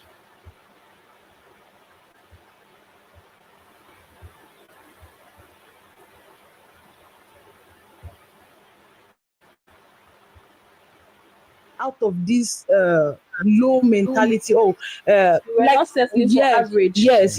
Imagine The driver told me that not everybody's born to be rich. I told him, yeah, I'm excluded. I'm not part of. So once you shift your mind out of I am not going to lack, I'm going to be this, I'm going to once your mindset gravitates to that level that, oh, this is who I want to be, I think it changes everything about you. You're going to constantly be on track to get to where you want to be. Yeah, I think that's also very, very important. You know, mindsets, like the first day when I got, now I'm actually a digital marketer, right? I do affiliate marketing and several social media marketing. And when I got into affiliate marketing, the first thing in that course was mindset. He said, if you don't improve your mindset, even if they show you 7 steps to success, you because you'll be like, this thing, say, I'm not sure it's going to work out. Most times you don't even see them as feasible. Yes. How Yes. is it going to work? Just like I make a lot of YouTube videos about how you can use 10,000 naira to get 1 million naira, right? These are things I've done personally. I've also done with myself, but there are people who don't think it can never. There's people that like everything. They don't believe any of those things, right? So it's actually very, very important. That's the reason why books like that are actually very recommended if you're starting out as an entrepreneur. Read the first book. That was the first book I tell all my students. Reach that product is very, very important. It helps you work on your mindset and show you people who have done it too, so that you say, okay, because one thing with success is that it rubs off on people. So if I find out that you're my friend and you're successful, I'm attracted to you. Exactly. I'm attracted to it. Attracts success. Yeah, I'm attracted to it. So that's very, very important, right? All right. So we'll now go to the next question. Now, throughout your entrepreneurship journey, what is that one challenge you've had that you have been struggling with, but you eventually got success in it? Is it because a lot of people have issues with capital, a lot of people have issues with discipline?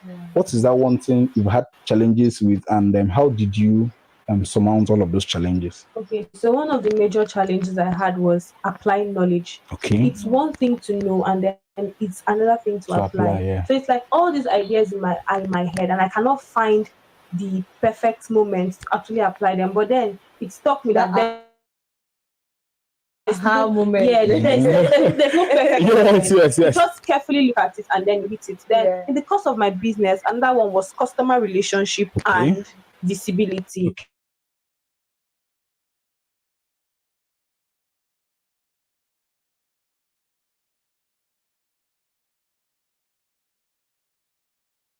Now I'm a kind of short-tempered person. I realized that, and then visibility as well. It's going to be very terrible if you have the best product and then there's nobody to see them. It's as good as you having nothing. So visibility was one of the problems, and I've optimized WhatsApp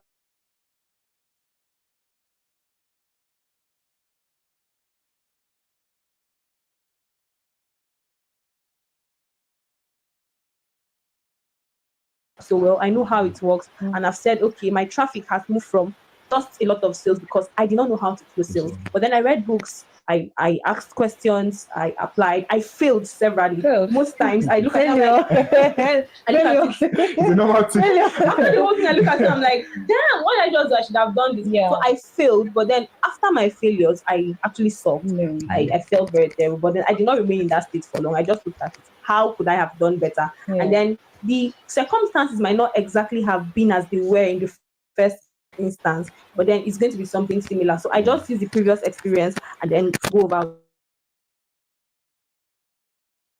the next one. That's actually a very great one. So how about you had in your business, or you still have now, that you have surmounted, or you're still surmounting now? What is it? I think one of the major challenges I had in running a business from start was I was too attached to the problems of the people around me. You know, as an entrepreneur, starting a business, okay, you want to be comfortable, you want to make your people comfortable.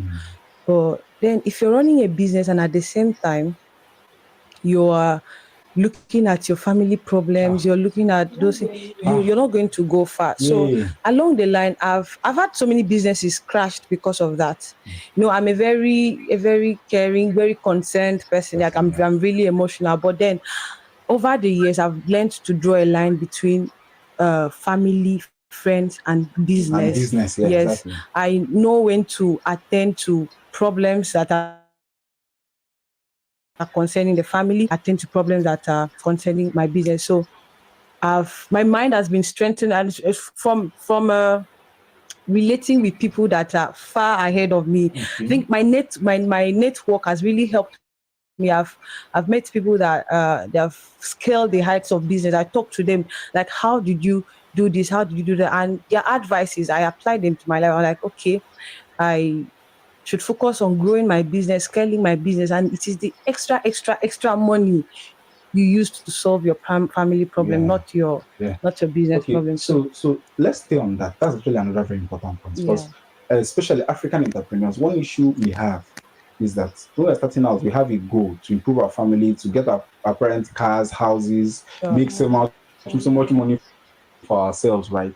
And eventually you're doing business and you're too emotional. Consumed with family You're too problem. emotional. So if you eventually make your first 1 million naira, you'll be like, I'll give 100,000 to my parents. Whereas, just like Dangote said, there was a particular interview I was watching Dangote. He said something that touched me. He said, if you're starting out as a businessman, right, what you should do is immediately you get your first breakthrough. Don't eat out of that money. Reinvest it. Yeah. Because it brings more, like more returns, right? You invest in your business, and we have these issues as African entrepreneurs. So now, Joy, my question to you is, having had that experience, right, and then you were able to escape, you're able to escape out of it. Now, what do you advise people who are having the same challenges to do? Do you suggest they should not give at all, or what should they do?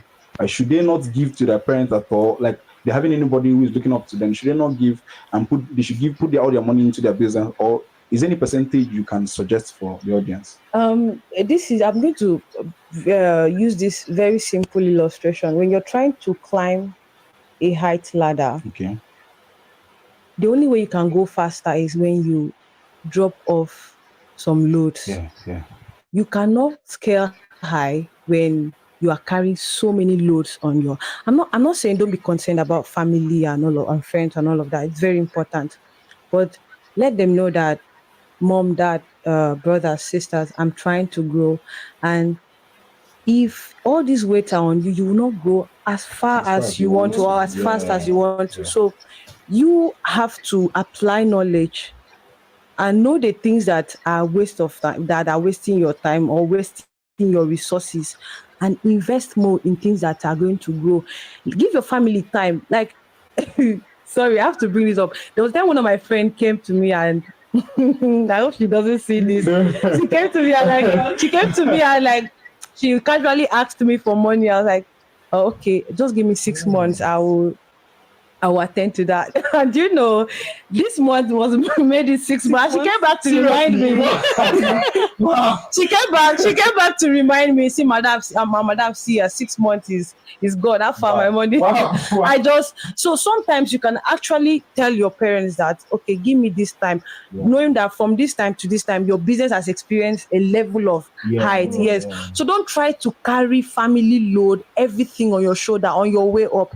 If you crash, you're going to still remain in the same level with them. So one person needs to decide, okay, I must come out of this thing. Once you go out and you are out of the tunnel, you can actually send them a rope to pull them up.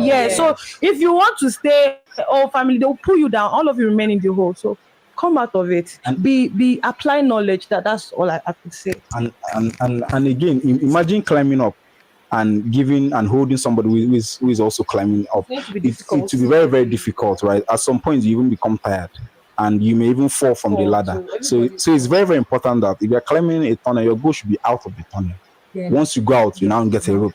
Not in the tunnel trying to help. No, it's a problem. So we talked about that. That's actually very, very great. So did you were able to scale your business? Okay, one very important thing I learned was that it's okay to fail. Okay. It's very okay to fail. Okay. And then if you come to entrepreneurship with this mindset that it's going to be all right, all perfect, you're going to make a mess of your own. You're going to make a mess. Can never be. Because when it hits you hard, you're going to be totally helpless. So I was told that, okay, in this whole journey, there are going to be messes, there are going to be lapses. So now the best part of it is when you do not remain in your fallen state. It's okay to fall, you cry, you feel bad, but in the whole process, feel the pain. It actually propels you to do better. Turn that negative energy into positive fuel to make you do better. So rather than feeling all bad and think of the next possible solution, what did I do bad in the last time, Yeah. use it to go up. So still on the issue of failure, most entrepreneurs have this, they have high expectations. I'm not saying it's okay to be mediocre or to have Not little at all. expectations. It's okay to have goals, but then let your goals be feasible. Let it be that okay, you're going to be able to achieve this at this particular time. It's okay to dream big, yeah, Yeah. but limit your expectations. Not like limit as per cut your mind to the things you can achieve, but go one step at a time. Yeah. So when you're trying to carry everything along, it's like you carrying a bulk of stuff. All of them drop on the floor, you make a mess. So rather than just try to carry everything at once, try to solve all your problems at once, pick one major challenge you're experiencing. Think of how you can do better. When you've overcome that, you look at the next challenge and then see how you can move you can improve. progressively. Yeah. And then something else for everybody who is having problems, give yourself a time frame. Look for a solution that is best for you, and then give yourself a time. Okay, I want to use this time to learn, to improve, to apply, to be a better person at this, and then work on that. Procrastination is Is a terrible, and I problem. feel it's something every entrepreneur can relate to. But sometimes you just have to kick yourself in the butt and you're like, I need to get this running. Yeah. So that's So it. that's actually another very good point, because there's something that I actually learned from, is it what is his name, Alibaba, the founder of Alibaba, Jack Ma. He said something. He said, if you want to achieve something today, right, you should start planning 5 years before. And if you're planning 5 years before, let's say my goal is to make 10 million naira in 2023 from my business, pure profit, right? You should start by saying, okay, 5 years before, this is how I'm going to do it. Because you may not get 10 million naira in 2023. Maybe like, okay, 500,000 this year, 500,000 next year. So while you're doing all of these things, it helps you build knowledge, gain your ground, find out issues you have, loss, fail, right? That's basically compound effort. Yes. Fail, then Compound see effort. how you can actually improve. Very, very important. So don't bite yourself or beat yourself up if eventually your goal is not achieved. But just find out if you learned something throughout the period, right? Very, very important. So anything you want to say, Joy? Yeah, another thing about failure, especially from my experience, I've failed in over 7 businesses, Wow. is sometimes you have to realize when something is not supposed to work and leave it. Yeah. There are so many people that are selling items or doing a business that does not even have any potential to scale, and they keep on working on it. something that is already dead. Probably because their hopes are high. Yeah. Yes, I feel that if you don't know the root of your problem, there is no way you can solve it. At all. So each time you fell in a particular part of your business, however, the first thing you need to do is to calm down and reassess what was the cause Very of this failure. important. Is it low sales? Are these my products in high demand? Yes. And you very, very if you don't important. study market trends, Very, very important. if you don't study market trends, what do my customers need? Hold on. Before you continue watching this video, listen. If you desire to start a business, preferably an online business, that wouldn't require your time but will give you maximum returns in dollars and in your local currency, then you have to listen to this. There are several online businesses that actually pay you, like dropshipping, e-commerce, Amazon FBA, etc. The one thing about all of these online businesses is that they require so much time and effort.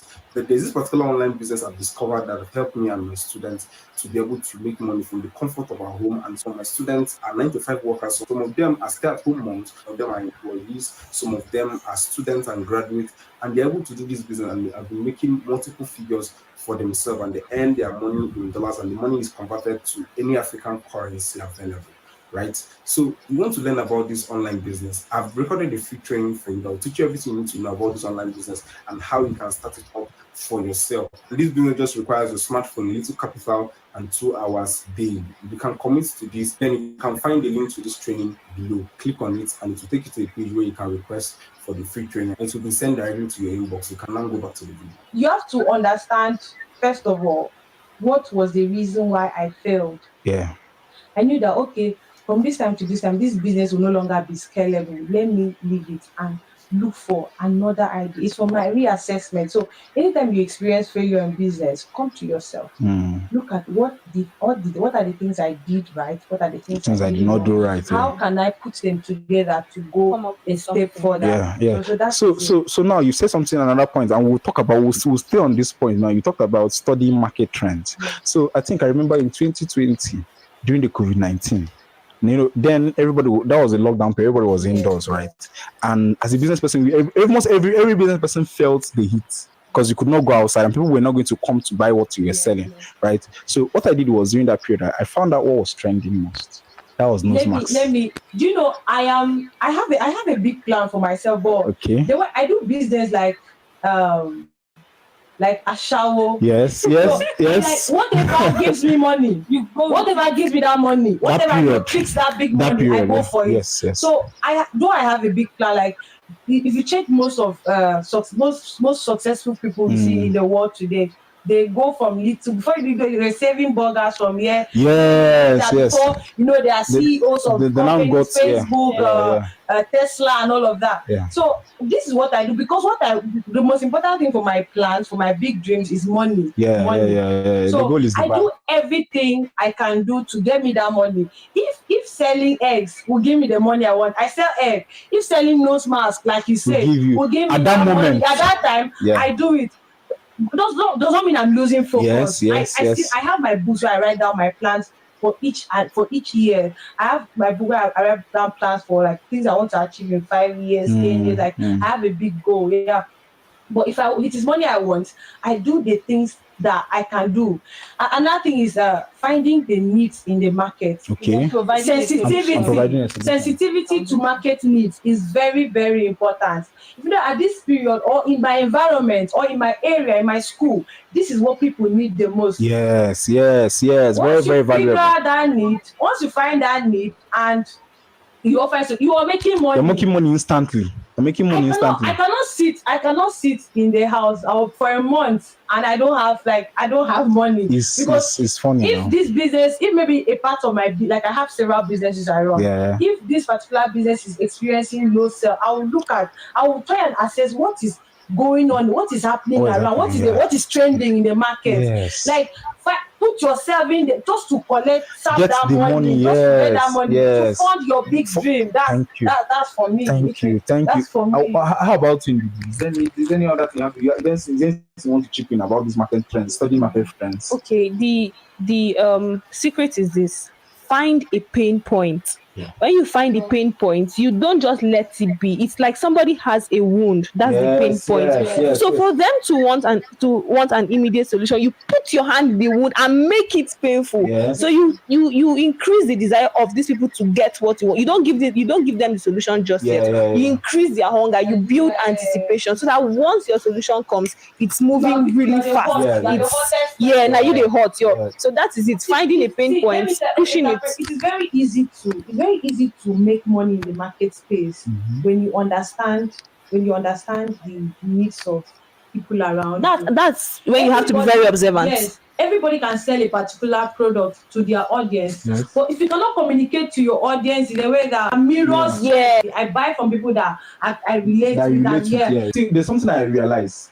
If there are two marketers, let's use an example of an Igbo man and a normal seller in the market. You realize that the way an Igbo man pursues the customer, explains his product to a customer, and will make the customer buy over another person who is just there. Come and buy from me, right? Because he's making you feel the need to get what you're selling. That anticipation. He makes you want to get it. These people actually know the details of their products, like at heart. Like, madam, you do this, you dey wash, so confident, they are very confident. They cure this, or they explain the solution at that one encounter. They can explain every 90-something things that their product. Let me share an experience. I had this conversation with a customer. Okay. Apart from my trips, I run a couple of other side businesses that pay. So I had this conversation with somebody and I needed to offer a service. When I told her the price, she's like, how much is that? What are you doing? So what I simply did was highlight what is going to cover. This your money is covering this, is covering this, is covering this. So you're really not doing anything. I'm taking all the stress for you. I was like, you try your make I add something, give you. Yes. People that buy, like, they want to know. They want to know what am I spending my money on. So that is the value. And they don't want to feel cheated. You don't go just the sell thing for market. They expect say, everybody go understand my product. No. Explain. You have to explain. They have to know what they are getting. And that's the reason you notice that sometimes. Okay, look at what is happening. Have you ever gone to buy stuff on Jumia or AliExpress? AliExpress. What do you notice?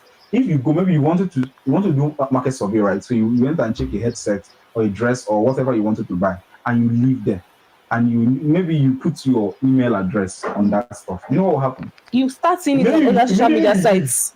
They will start sending you that stuff you selected. Yeah, they will start it sending comes different versions of it and telling you, giving you different prices, selection, giving you like reasons to get that stuff. Even in social media, when you are concentrated on a particular subject, yes, it pops up on your Instagram, your TikTok. There was a time I like business and business related stuff. There was a time I dived my interest to cars, Mercedes specifically. Yes. Before you know, all my my social media, my Instagram, my TikTok, I was. That's how the algorithm works. It constantly puts I only wanted to see cars for today. I don't want to see cars. I have to go up immediately. I might start searching for and bring myself back. So that is it. You have to constantly show people your product. You have to constantly bring yourself out.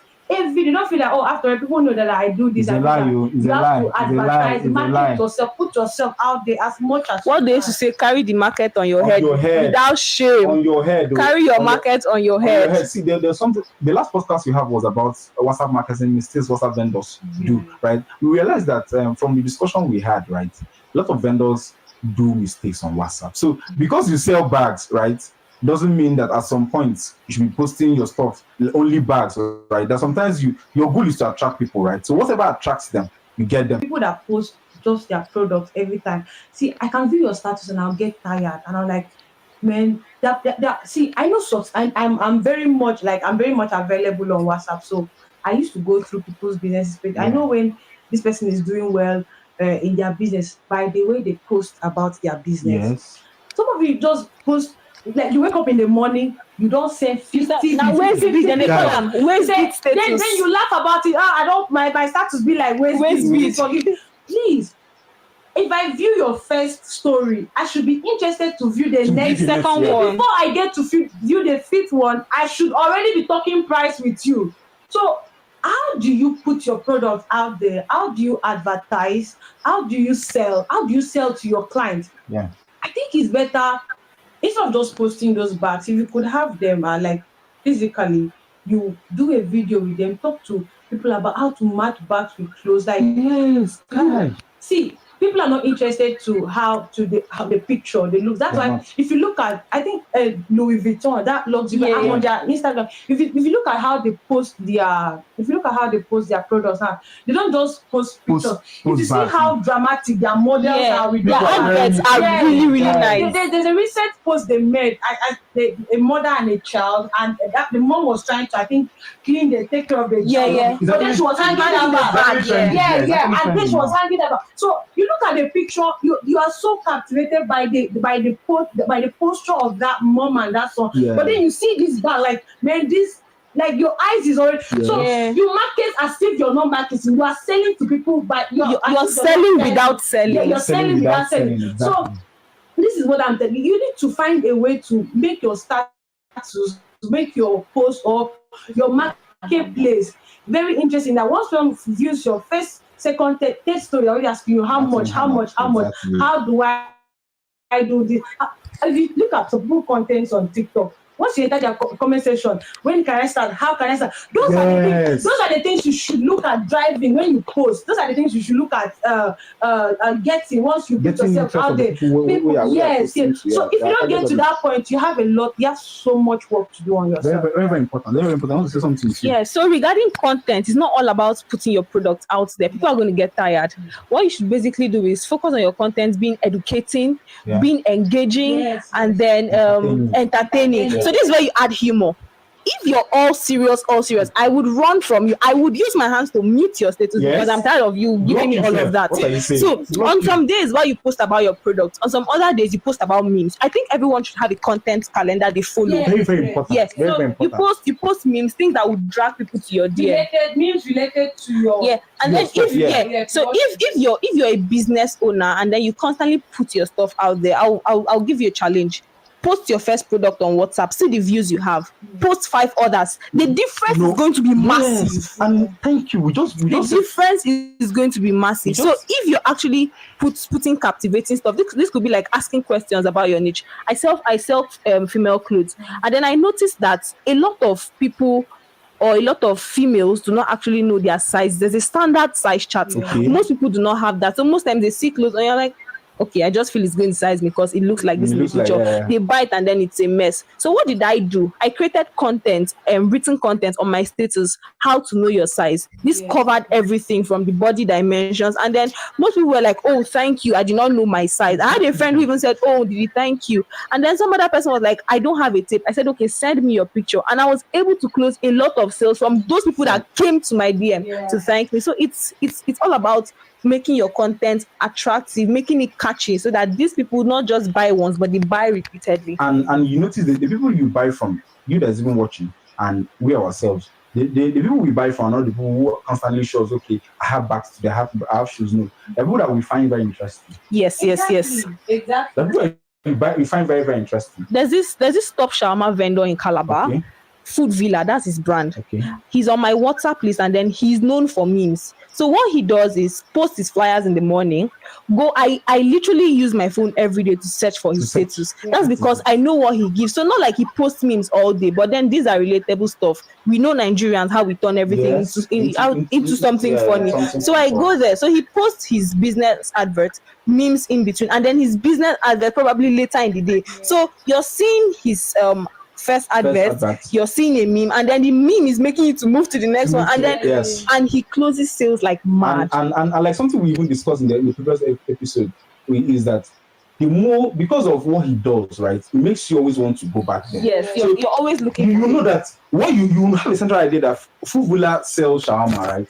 But because of the posts, right, you are like, oh, this guy is actually very, very engaging and interesting. And anytime you want shawarma, your head clicks to Food Villa, right? So that's also one thing. Make your post educating, entertaining, and engaging. Let's not be. And again, that's what I wanted to. If I forget, let's stay on this now about studying WhatsApp analytics. Most people don't do it because there's nothing like a WhatsApp analytics at the moment. It's Facebook and several other platforms. Now, this is how you know if you're actually doing well as a business person. Your status views are very, very important. So let's say you have 100 contacts, and only 10 people are viewing your status, or 20 people are viewing your status. Very low. I will not say that's bad, right? But it means you have to engage more with them, because only people will. I noticed what WhatsApp does now. Even if you have 5,000 contacts, if you don't engage with them, you will not be seeing their status, and they will not be seeing your own status. And another mistake we make is that as a business person, why you dey off your data? Why you dey off your data? Yes, another. Do you know one thing that I find very interesting is that when I message anybody for anything and immediately they read and reply, the way you text your ex is not the way you should text. You should reply to your customer. You should reply. Doesn't mean you're desperate. It means you are constantly active. When you are always available online, people know that when I call you at this time, when I text you at this time, I'm going to get response from you. I will prefer to buy from you than to go and buy from someone that will keep me waiting for 100 days before. So I'm trying to be very present online.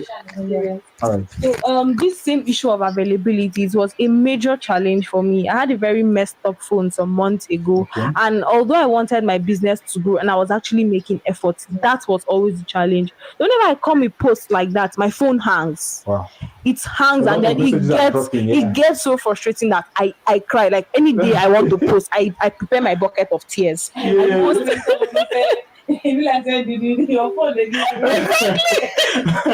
whenever I want to post, I did not show it out there, but only those people who were close to me, like Chidi. So I prepare my bucket of tears. Most times I post, and then I come, my phone hangs, and I'm done for the day. I go crying, and then probably I just fall asleep. Then I come the following day and I see messages. I'm like, my phone had died. Network issues. You have to constantly. So that was it. Yeah. And then I lost sales because these people want it to be readily available. So when I got a different device, it was different. I can post 20 outfits and sell off 15. Can you imagine? And then there are specific apps where you have 3 or 4 people on it. So you give it to the highest bidder. You give it to the highest bidder. So that is basically it. You have to be constantly available. Availability is very, very important. So back to what we were discussing about the contact. So you have to be, or make sure you discuss it. If you are selling stuff, make sure no contact on your list is either, except your father, your mother, your brothers, or your sisters.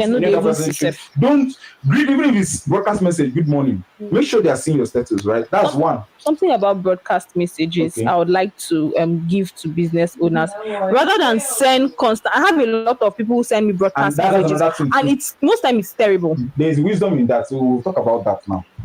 It's usually terrible. Most of these WhatsApp messages are not personalized. You just, hey, good morning, fam. This is somebody you've never had a conversation with. Help me repost my flyer. Like, who does that? Don't do that. Don't beg that. Don't do that. Help me. Please help me repost my flyer. Please engage my content. It's a huge turn off. Don't do it. I will block you. Don't try. No, don't try. So the thing is that if you want someone to do something for you without asking them, do something for them without them asking you. Yeah, that's a good point. There are business owners that have cult followers that if any of their product is out, you see massive reposts. If they put their flyer out there, even without asking it, everybody they are carrying it. It can only happen when you are a person of value. Yeah. There are people that I wake up in the morning, I look for their status. Someone like you. I wake up in the morning and I search their name, like, let me see what this guy posted today. Let me see what this lady posted today. If you're not giving out value as a business owner, people are not going to look for you. Make your customer family. Make them like close to you. So don't enter my DM and send me broadcast. I don't even do that. No, I don't do that. When I get this message, I say, please look for a broadcast list. Honestly, see, I have this very stupid pride as a business. You're crazy. Yeah, very crazy. I don't like when I'm vulnerable online. Yeah. I don't like it when I'm like begging people, please can you help me report my please help me buy, please patronize me before I die, patronize me before all those. You are reducing yourself. You're becoming vulnerable. In fact, now your customers they control you, which is very, very, very It's actually supposed to be the other way around. Yes, so you have to be very sensitive to how you act out there, and what we are driving at is once you deliver value, people are always attracted. They always want to relate with you. Yeah. So still on the issue of broadcast messages, I want every entrepreneur to stop doing that. It's a huge turn off. So what you simply do is something I do. I will not tell you something I haven't done. This is something that's replicated results for me. During the whole issue of Mark Zuckerberg reducing views to the people that are online, what I did was simply create a group and then move my target audience there. Now, not like I went there saying, please join my group. What I simply did was I created a broadcast list but I did not send a broadcast message. So what I went to each of these people's DMs individually. There's nothing as sweet as being welcoming. Let them feel that you're close to them. So what I did was I sent a message with their name. To a selective set of people. Yeah, these are I created a broadcast list of people I want, people I have, people I know would patronize me, mostly females. So I sent personalized messages, and then not like I sent the same message to everybody. This person is my classmate. This person is some random person, and then you know how you tweak those messages. You know something? There was something I never understood until lately in email marketing. Realize that when you put your email address in some people's page, before you know, you start receiving a message with your name. With your name. Hey, Dara, hey, Joy. Yes. And the way they, like, I was like, man, I felt like I was so interested to open that. Once I saw my name, I was so interested to read that message, and that's the same effect it gives. So always try to send personalized messages. Don't just feel there's this particular vendor, I don't want to call them out. They'll send you five broadcast messages. That is if you really want to sell. If you know you want to close sell, if you know you want to make money, you need to take out time and do this. Don't say, I don't have time to message 1,000 people like that. If you really want to sell, that you have 1,000 lists and you send them broadcast message, then you find out that even 5 people have not bought from you. But if you have 1,000 people and you can send a message with a valuable content to 5 or to 10, and out of those 1,000, and you took your time to send a valuable content message to all of them, and then 50 buys from you because of the content of your message, that Then makes it's a no win. sense. Yeah. That's also the same thing I was even told about online marketing, right? So we are talking about WhatsApp and not just limited to WhatsApp, every other modes of mass or marketing online, right? So there's somebody said something to me, one of my coaches. He said something, say, look, how much do you want to make this year? I told him the amount of money. What product do you want to sell? I told him this is the product. He now said, okay, do you have an audience? I said yes. How frequent do you message these people? I'm like, okay, I do broadcast message. I just send them good morning and the rest. He said something. He said, look, if you want to sell like an Igbo man. An Igbo man has several ways to for every customer. He'll come. You are fair. My color, my angel. He comes. You are that chocolate baby. We look alike, wife, right? those Every of those asking- things to make the customers very, very. So now, just like she said, if you have 100 contacts, like Gary Vee used to say, he said he used to. If you notice, he has millions of views, right? And each of videos to have at least 1,000 comments. He said he used to reply every comment. If as a billionaire, he's doing that, how much more you? What are you doing with your time? you doing? How much? What are you selling? Let's say you're selling bags online. Each of them is maybe 10K, right? And you have up to 50 contacts. Yeah. Well, how hard is it to message 50 people and say, hey guys, not guys, hey Faith, what's up? How you doing? How's your day going? Yeah. You talk, and then finally chipping your stuff, right? And you tell her, okay, whenever you need it, I know you may not need it now. Then whenever you need it, just message me, right? You do these things and make those people feel special, right? Something happened today. Yeah, Something happened today. There's this lady on the. She's my friend. We work out together in the same gym. When she has new products, she calls me. I like the way she talks to me, engage with me, and I ended up spending money I wasn't supposed to spend. You're not supposed to spend, yeah. And you think she's doing something today she viewed my status and she entered my DM and said, I wore a hoodie on that video. She entered my DM. Yes, she entered my DM and said, I have this product in red. Will you like it? I told her, please just leave me. You want to make me broke. Trying to engage your customer. At the end of, she was so eager, like she was so interested to hold that conversation. Finally, I agreed. Okay, bring it tomorrow. Me that I never even budgeted to buy hoodie, but she said the way she was. When you treat everybody as if they are, especially people that buy from you. Yeah. Sometimes you close with somebody and you forget about it. You go chop the money, forget them. No, you don't do that. You see, guys that buys from me, the way I relate with them as if they are family. Like I constantly check on them. There are people that buy from me weekly basis, more every day. Like that product I'm selling, they can never buy it elsewhere. Yeah. Hey guys, so we've come to the end of the first series of today's podcast, Businesses from Thriving Entrepreneurs. If you're interested in seeing the second series of this podcast, please make sure you comment below that you're interested in seeing the second series. And again, make sure you subscribe to this channel. Again, turn on the bell icon to get notified once we release more podcasts. Okay, so guys, I believe you've learned something from that particular video. So I'm going to also play the last one, which I believe.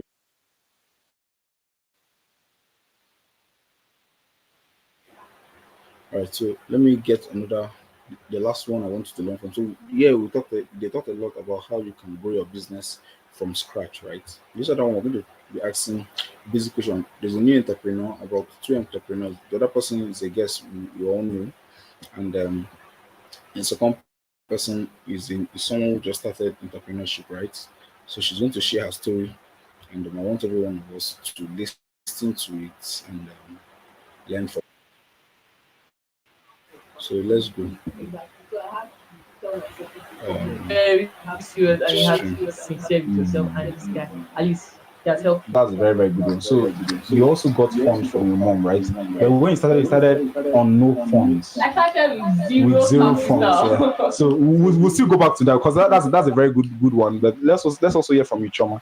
Throughout your business, have you received any fund from any external person so far? Tell us the story. So initially, when I started, it all sounded so funny. Yes. My daughter wants to be a shoemaker. Like I don't understand. Like they were comparing me with these abokis that are moving on the road. Like, the difference. I don't know. Like I don't know if you're getting it. So I was like, Dad, I have passion for shoemaking. I was like, I don't understand. How is it related to what I wanted to be? And it wasn't easy at the start. So I had to start something petty. When I got the money, I had to pay my boss to start learning. Okay. Then along the line, when some persons comes to patronize my boss, they'll be like, a lady making a shoe. I'm so proud. I like this. For her to do this, other girls are out there doing that, doing this, and she decided, okay, take this, support this. Wow. And then I now decided to, since I wanted this freedom from my dad, I now decided to use those little money customers do give to me, to make something nice and different for my dad. Okay. So when I brought it to him, he was like, it's not that I broke it. I was thinking, this one is, this one looks branded, this one, I'm seeing something different, and I'm seeing a vision, like, okay, she's going somewhere. So he was like, okay, my daughter, what do you want? What do you need? And my mom was like, it's not my mom that used to go and my daughter makes shoe like she's a thousand. So even my sisters, and when I started producing something for them, started seeing their support. My dad supported me financially, both in prayers. My mom, she was always there. My senior sister that's at Abuja, she was always there. And my friends, they supported me one way or the other. And that was how I moved. Okay, so that's a great one. Because, in Africa, in Nigeria, one thing we know about starting a business as a young person is that nobody believes in you at the start. Very, very it wasn't easy. Okay, tell us. Initially, I wanted to make it. So it's just so funny how she said exactly. the same thing. Because in school, we do EBC. Okay. So in that entrepreneurship, this thing, I actually took shoemaking, like literally. Wow. I took shoemaking. So with the aim of forging it, at least like I've calculated everything you're going to do. But you tend to tell this one, okay, this is what I want to do. They'll be like, I'm booking. You'll be like, I don't want to go to Shumenda. What did I know here? Take somebody that has passion. So that's it. As a business owner, one thing you have to learn is that people will not support you initially. But one good thing about it is your vision set makes the difference, right? I remember when I wanted to start content creation, I want to start digital marketing. Like I was also on my phone, right? One thing my parents told me, my father said, eventually you become a Yahoo boy. That's all my father was telling me. So my aunt, there's a pastor, told me, call my father and said, I saw his video online. That boy, holy mo, will be a Yahoo boy very soon. So you see, not until I started making strides, like I was, some stuff was coming up, money was always coming in. And I said, this guy, you're actually very serious, right? So that's one challenge you have as a business person. But one thing that sets you apart is having a vision around whatever you are going to do and being steadfast. So that's one key point. Now, another question I'm going to ask you is, seeing that you had these challenges and eventually your parents supported you at the end of the day, did you allow your parents to guide you or you do it on your own? Okay, most times if I want to do myself, I like doing it. Okay. So that I do it with speed, I do it with good energy, and I know that okay, if it doesn't turn out well, I've learned something. Yeah, so that was it. Though my friends were now like, okay, let's go to the shops now. I said no, don't worry, because I didn't have a good phone then. So I was just there. I said no, anyhow it is, I'm going to start somewhere. I'm going to get this stuff. If it means me taking it to school, I mean, who doesn't get the thing? And besides, if you smell bad beside me, you know you have your soul. Okay, you don't know me, don't try. So you see, I'll be like, brother, take this, brother Bernard, take it. Spray it on your body. Even if you don't want to buy, do you small in your hand? To give you reasons to buy, right? Exactly. That's so I feel like, okay.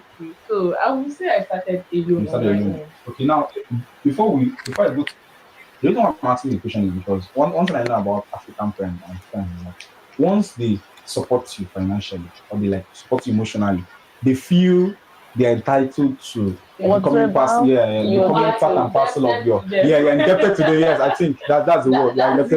You're indebted to them. So how were you able to do this? Did you allow them to CHIOMA, I'm asking you, did you allow your friends and your parents to help you run your business, or did you decide, okay, this is my stuff, I'm going to do it on my own? Actually, when I saw it, I saw the shoemaking business coming into a reality, because initially it wasn't actually what I was dreaming of. Okay. But when I saw the support from my parents, from my friends, I had to give I gave them some limits. Yeah. You understand? Because there are some friends that when they help you, they'll be like, okay, tomorrow now if God decides to bless you, because I believe blessing comes from God. Of course. Okay, if they decide to help you, they'll be like, I made her who she is. Yeah. Like what is happening now on social media now? You see, somebody just come up and I say, I made this person and now he has forgotten me. He's not giving me this. He's not giving me I'm that. his mentor. I brought him up. You All of understand? this stuff. So, but what I actually did then was that whenever dad gives me some money or my mom gives me some money, as an Igbo girl, I'll make something for you too in return. I'll make some shoes for you in return. So that you will not feel like, okay, this girl is being self-centered or selfish. Like, she just use my money for herself. Then mostly because my mom, she's a fashion designer. So most times when she has this gift that when she sleeps, she sees something new. So she'll be like, she supports me mostly with ideas. She'll be like, Chima, why don't you do it this way? Everybody is making it this way. Why don't you do it this way? It will come out this way, you understand? And when I see what she's saying and when she gives me those advice, I'll be like, okay, let me just produce it first for her. And when she now wears it, because she knows a lot of persons, she's kind of marketing it, you understand? She helps so that was now how I was trying to carry everything along. Okay, now guys, so put this into context. So Chioma makes shoe, right? And Big Ama also she sells perfume, right? So to put into context, and again, there's something I also want to bring up from what we've said now. Now it doesn't mean that somebody supports you, or maybe the person do not even support you. If the person brings up an idea that will help you grow your business, you wouldn't listen and evaluate, right? Now, what I'm trying to say is that not all advice like should be applied in your business. You can take them, then the decision to run your business is now left on you to either apply the idea or to leave it, right? So that's actually very, very important. So now another question. We are students, right? You guys are students. So how do you balance school with your business? Because I know studying in Nigeria, especially Unical, is another thing. So how do you guys balance school and business? For me, I wouldn't say it's that very, very, very, very, very difficult. You just have to know what you prioritize to get. So if you're doing business and school, say, okay, I'll just my small bag, load it there with my perfume. And I attend classes very well, quite on time. How about you, Choma? How do you do it? I would say it would be so difficult and complicating for somebody that is just starting. Okay. You understand? Actually, I started learning this shoemaking business before I got an admission. So I was not getting acquainted to it. Like I was getting familiar with it. So when I now got admission, I was like, okay, fine. I have to carry everything along because you can't say you drop this one because this one, the both goes together. This one has to help you facilitate this other one. So what I do is that I have to use my own time very well. I use daytime for school. Then I had to shorten my sleeping hours. Because if I must achieve anything, I have to reduce sleeping hours. I know it might not work for others, but I had to. Initially, it wasn't easy. But when I started doing it often and often, started getting used to it. So now hold on. So what you're talking about is when you were learning, right? You were using the night period to learn your shoemaking, right? So I learned it during the day. As in when I did not get admission, I was always going to my boss place every day, often and often. When I got admission, I had to relate it with my boss. I've gotten admission. When I'm done with class, that is when I will now come. Then if I'm having orders outside my boss, I can't take my work to his place because you can't leave what he's telling you to do. You understand? So now, most of them at midnight from 12, I can create my patterns, do whatever I want to do because that's even the best time to create pattern as a shoemaker. I don't know for others, but as for me, I discovered that was how it was working for me. Because the whole environment is very quiet and you could connect, you could think. And whatever I bring out at that time, it's always very nice. So I use that midnight hours to create my patterns. Then when I'm back from school, I'll then couple every other thing and then deliver the work. Wow, that's a good one. So far, have you had any challenge with balancing school and your business? Like, is there any time where you felt so exhausted when you were doing this stuff? Because I know definitely. So, yes. Like, was there any time you felt exhausted? Like, is there any? Can you remember any story you can give to us? But it wasn't easy. It almost cost my health. Oh, really? Yes. Like you because I initially year one as at year one when I got admission newly, it's it's going to be so difficult because there are so many things you don't know about the department. Yes. So most times before you could even get to the department, they've done one or two things, and for you to now come back, yes, you're behind. So coming back, both the emotional stress, everything, like it do weigh me down, and it was only by the grace of God. I was even thinking it was going to affect my grades, but I'm even surprised Eventually, that, someone did it. like, Wow, that's a good one. Oh, how about the bigger man? Okay. I didn't start the way she started, I got balance first in school, my year one, year two was when I kicked off. But I've related so many times. And when the bills start knocking, I'll be like, how do I get this amount within how many hours? I'll be like, okay, this is just the surest way to get it. And I'll now start all over again. And the next thing I'll stop and I'll start all. But anyway, this time around, I've decided not to stop. Yes. I've decided not to stop. shoemaking business, most times I see it as, it's more like a mechanic business. It's kind of a dirty something, you understand? But there is money in it, you get. There are times you would decided to branch to your shop where you're making shoes. All of a sudden you receive call and you're having class. You can't just, okay, assuming you were filing that period, everything has splashed on Your you. body is dirty. And your body is very dirty, yes, you get. Then you rush into class. That means Just a class. you understand? Tell myself, people is that I'm not saying But my department, lecturers takes they do take attendance. medicals? Yes. Except that I'm political science student. I mean, what is it? So that's actually very important. That's what we see as entrepreneurs. A lot of people as students who are doing entrepreneurship. It's not so easy. Not So easy. the thing is, just find out how you can do it yourself. One lesson you should also get as a student entrepreneurs: don't burn yourself out. Right? Know how to make things. If you can make it 50-40, 50-50, 60-40, 60, however you're going to do it, you're going to prioritize your school, right? It's very, very important. Or prioritize your business, whichever one you want to do. Just know what works for you, right? What works for her may not work for me. What works for me may not work for her. Yeah. No, and again, no. There's something I'm saying. And again, now that's the reason I even say what I said. Because most people they can commit 60% to their business, 40% to school, and still come out with ease, right? The people who are fast learners. So, however, you can actually do it, right? Do it yourself, and you're going to find success. So now let's talk about social media. What social media platform do you use to promote your business? Right? Okay, for now, just WhatsApp. WhatsApp. And I think sometimes I try doing something on Facebook. But it was so funny.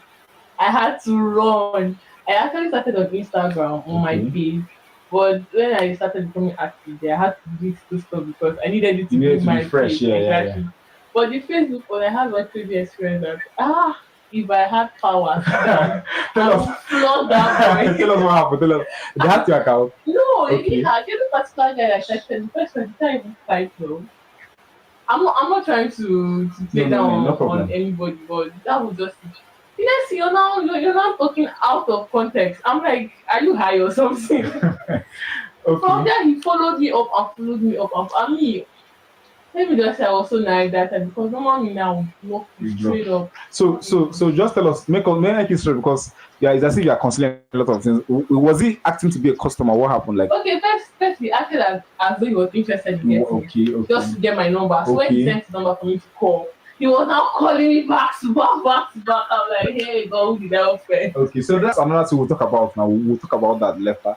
Challenges women face in social media entrepreneurship, right? Text me, All right, so how about you, CHIOMA? Which platform did you start with on social media? I started with Facebook. Okay. Because I was thinking that was the easiest way because on Facebook, you gain contact. In fact, even people you don't know, but it's for WhatsApp, you have to know them, you have to get specified audience. So I tried Facebook, but it wasn't giving me what I wanted.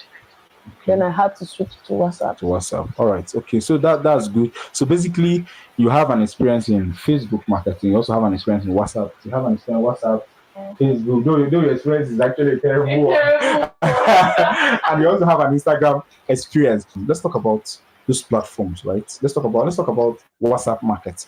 Now, what are some of the ways you use to promote your business on WhatsApp? How do you promote your business on WhatsApp? Okay, mostly my stats is I just go there post. Okay. goes with the price tag so people get to see what's available for them to get. Okay, that's good. How about you, Choma? How do you do? Do you do, because we know we have several people. There are people who do broadcast messaging. There are people who do WhatsApp status Status. posting. So how do you do broadcast or you do WhatsApp status posting? I tried the broadcast aspect, but I had to switch to status Okay, because I discovered a lot of persons were interested in viewing this is status. okay, more. You get another way I did it was I tried using my brother Okay, who is on WhatsApp also because I know he has a lot of contacts and he has personalities okay. on his contact Mm. list. So I decided to use him. Like that's kind of referral. Yeah, Like yeah, you yeah. should refer people and then you Okay, understand. okay, that's a good one. And again, even if I talk about what ways people do WhatsApp marketing, another very important thing as a business person you should know is that what we count is not status views, right? What we count is sales that we make. That's the most important thing as a business owner. Okay, between Facebook, WhatsApp, and Instagram, which platform have you made sales more? With WhatsApp. WhatsApp, right? How about you?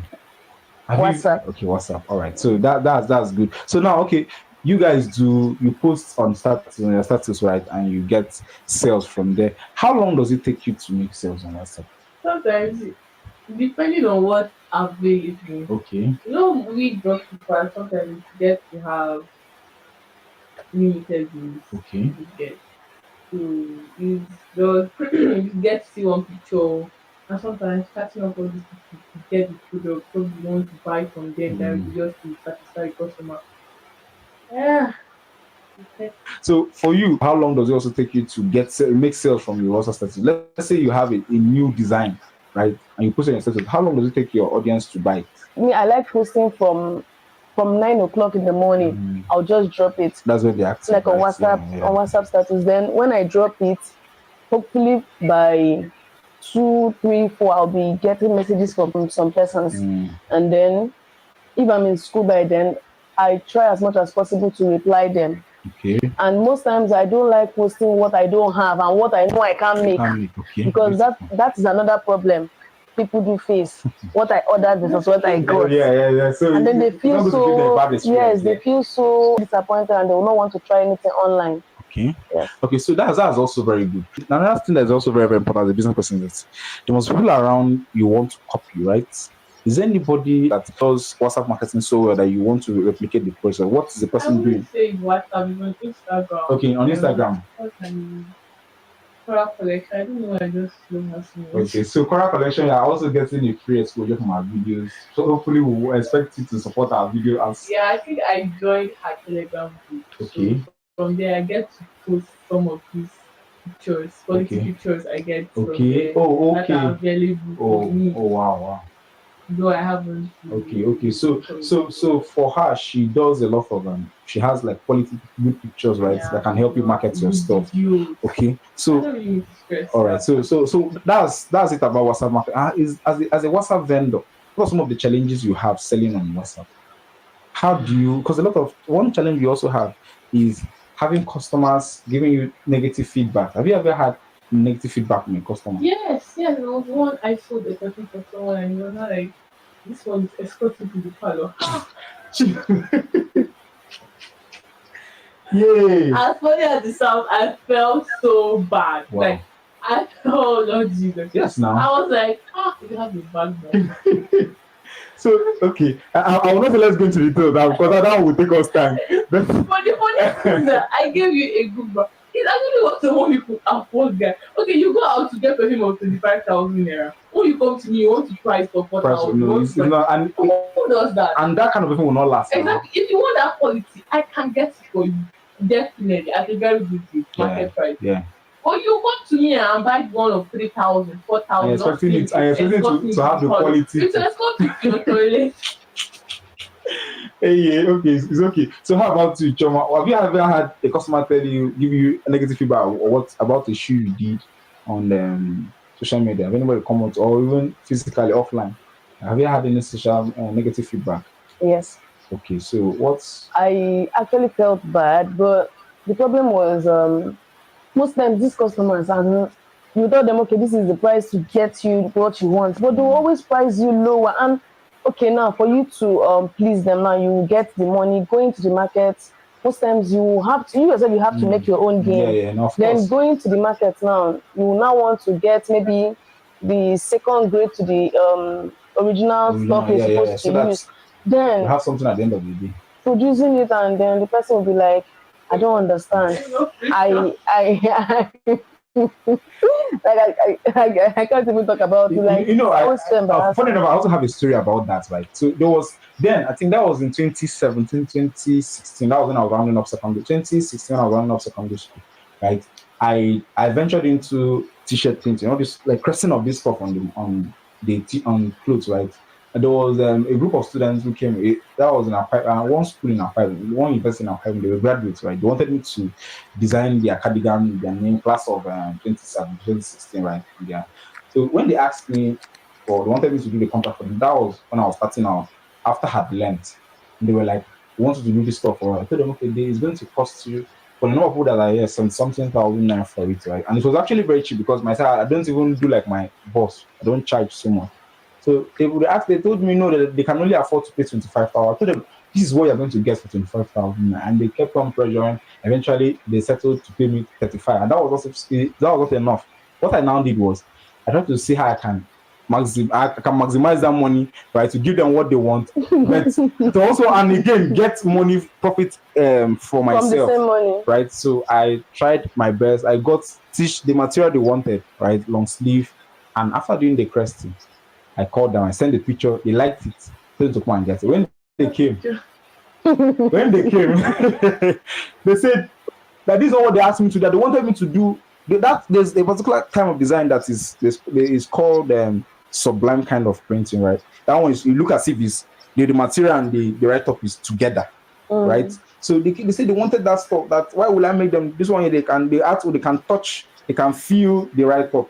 Say that's what your money can afford. And they made it so bad they had to call this. They were threatening to call police and the rest.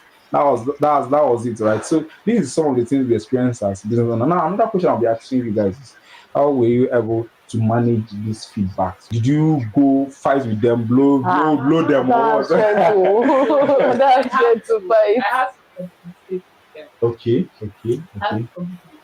I got him something else that was worth more higher than what he used to buy on a regular. Did you pay? Yeah, he did. Okay. He did. And he was very happy that I could actually do that for him. At least that's very wise of you. That's very. How about you? What did you do?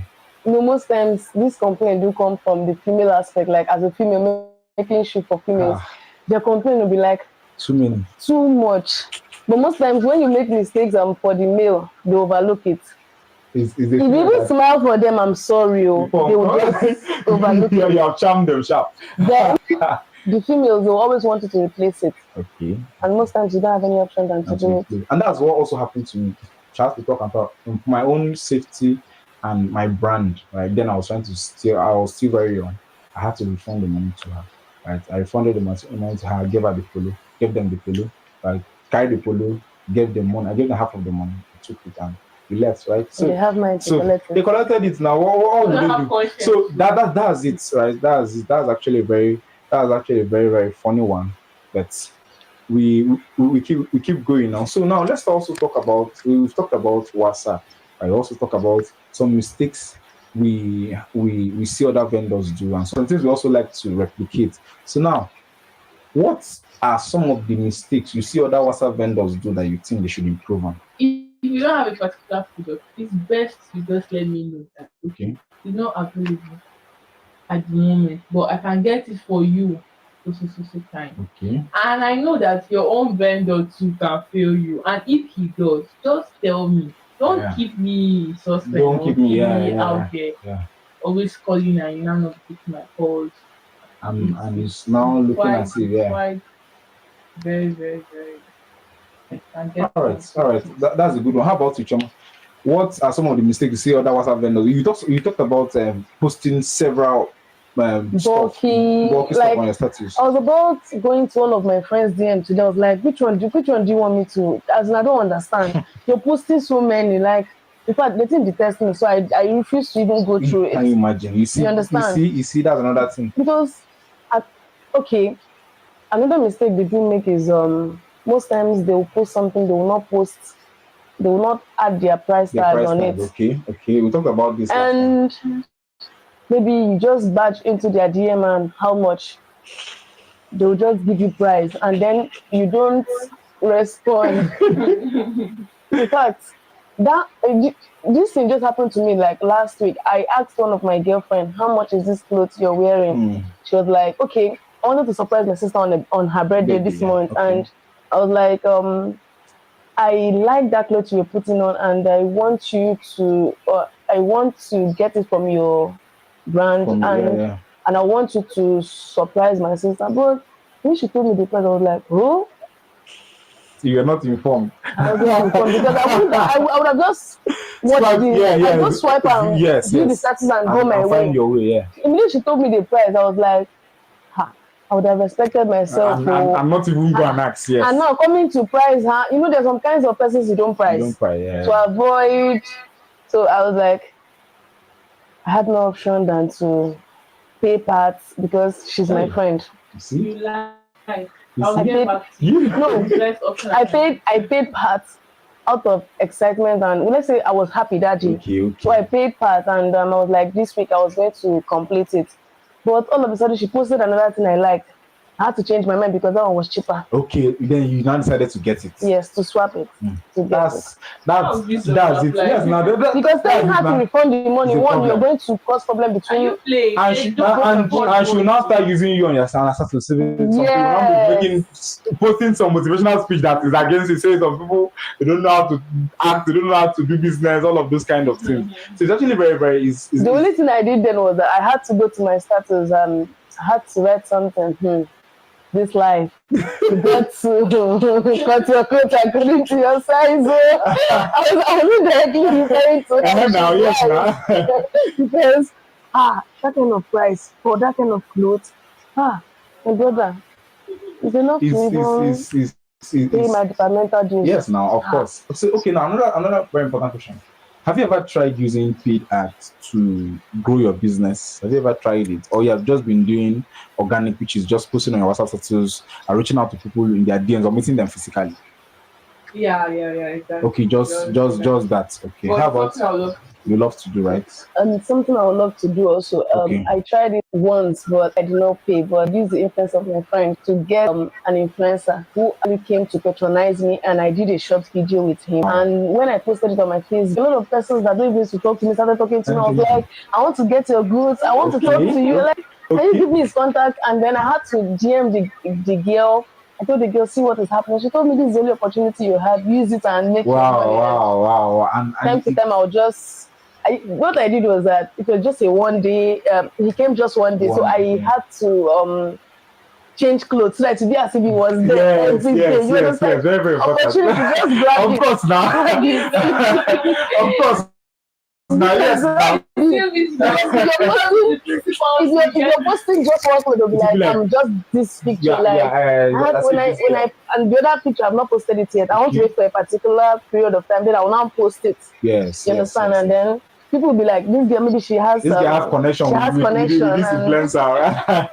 All right, so that's a very good. I think after the next podcast, I'll be inviting someone who have a lot of experience in influencer marketing. But that's another very, very good way to grow your business through social media. Because like all these comedians we know of, a lot of people who are who have a lot of followers on social media can be very good influencers for people who are doing businesses, right? So, and we also categorize them as paid advertisement because some of them you actually have to pay, right? There are those you pay. There are different categories of influencers. There are those who pay 100,000. There are those who pay 10,000. There are those who pay 20, 50, depending on their category, right? So that's actually a very good one. Now, you said you guys would love to do paid ads, right?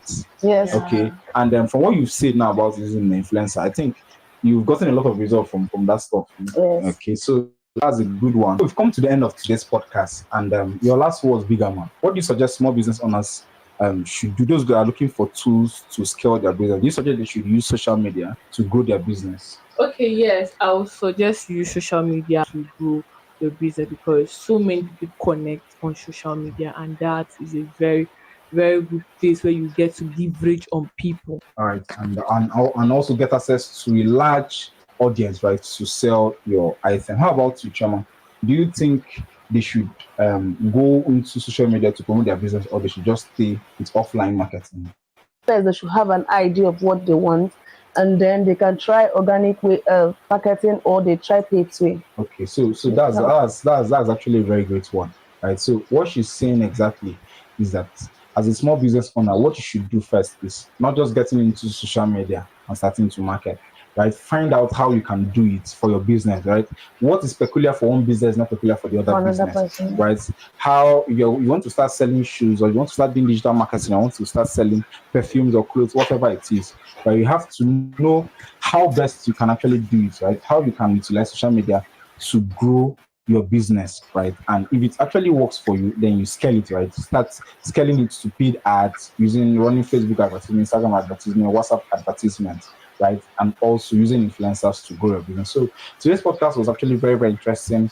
And remember, the topic again was how you can actually use social media effectively to grow your business as a small business owner. Please, if you actually enjoyed this episode, I would love you to like this video. You're watching this video on YouTube. Please make sure you like this video so that other people can also view it. You can also share it with your audience. And again, if you have any challenge you want to share, you can share it in the comment section.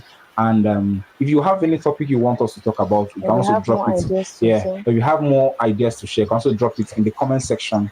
And we're going to take note of that, right? And we'll make sure the next episode will come up with a topic like that. And again, please make sure you subscribe to this channel, turn on the bell icon to get notified once we release another episode. And if you're listening to this on Spotify, please make sure you like this podcast and make sure you also follow me. Thank you very much. See you in the next video. And if you want to connect with Big Ama and Chioma, their details will be in the description below. So just click there so that you can reach out to them on Facebook, Instagram, WhatsApp. So guys, see you in the next episode. Thank you.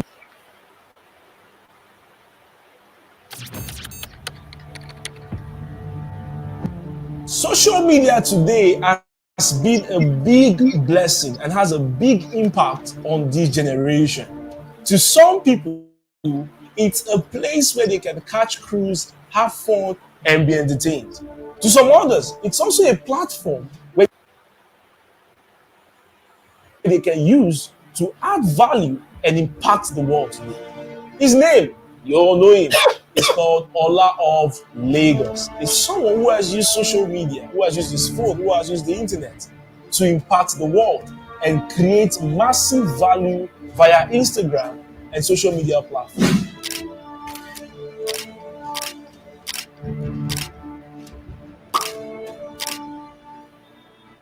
I have with me here the popular Ola of Lagos. Ola, My bro, good to have you. thank you. My bro. Welcome to Daba TV and live here from Daba Studios. Yes, How are you doing today? fine. Are you? Fine. I'm sure you're going to give us his plenty Sure, today. sure. All right, so let's meet Ola. Who is Ola of Lagos?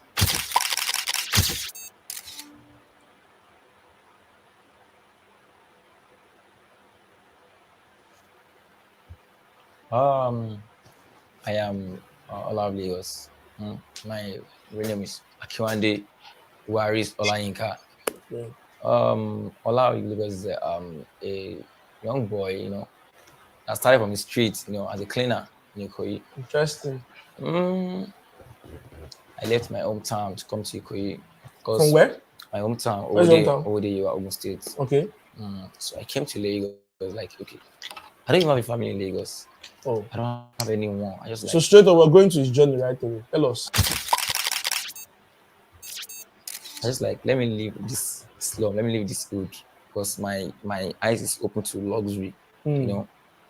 Back in the village, I used to see like cars.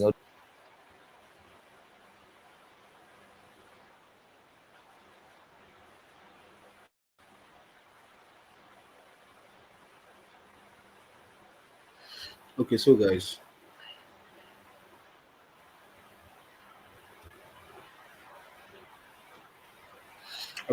guys, we've come to the end of the the video, and I believe you've all learned something. So at the end of the day, if you've learned something, I would like you to do something for me. Let me bring it up here so that we can see. Just do this task for me if you actually enjoy the video.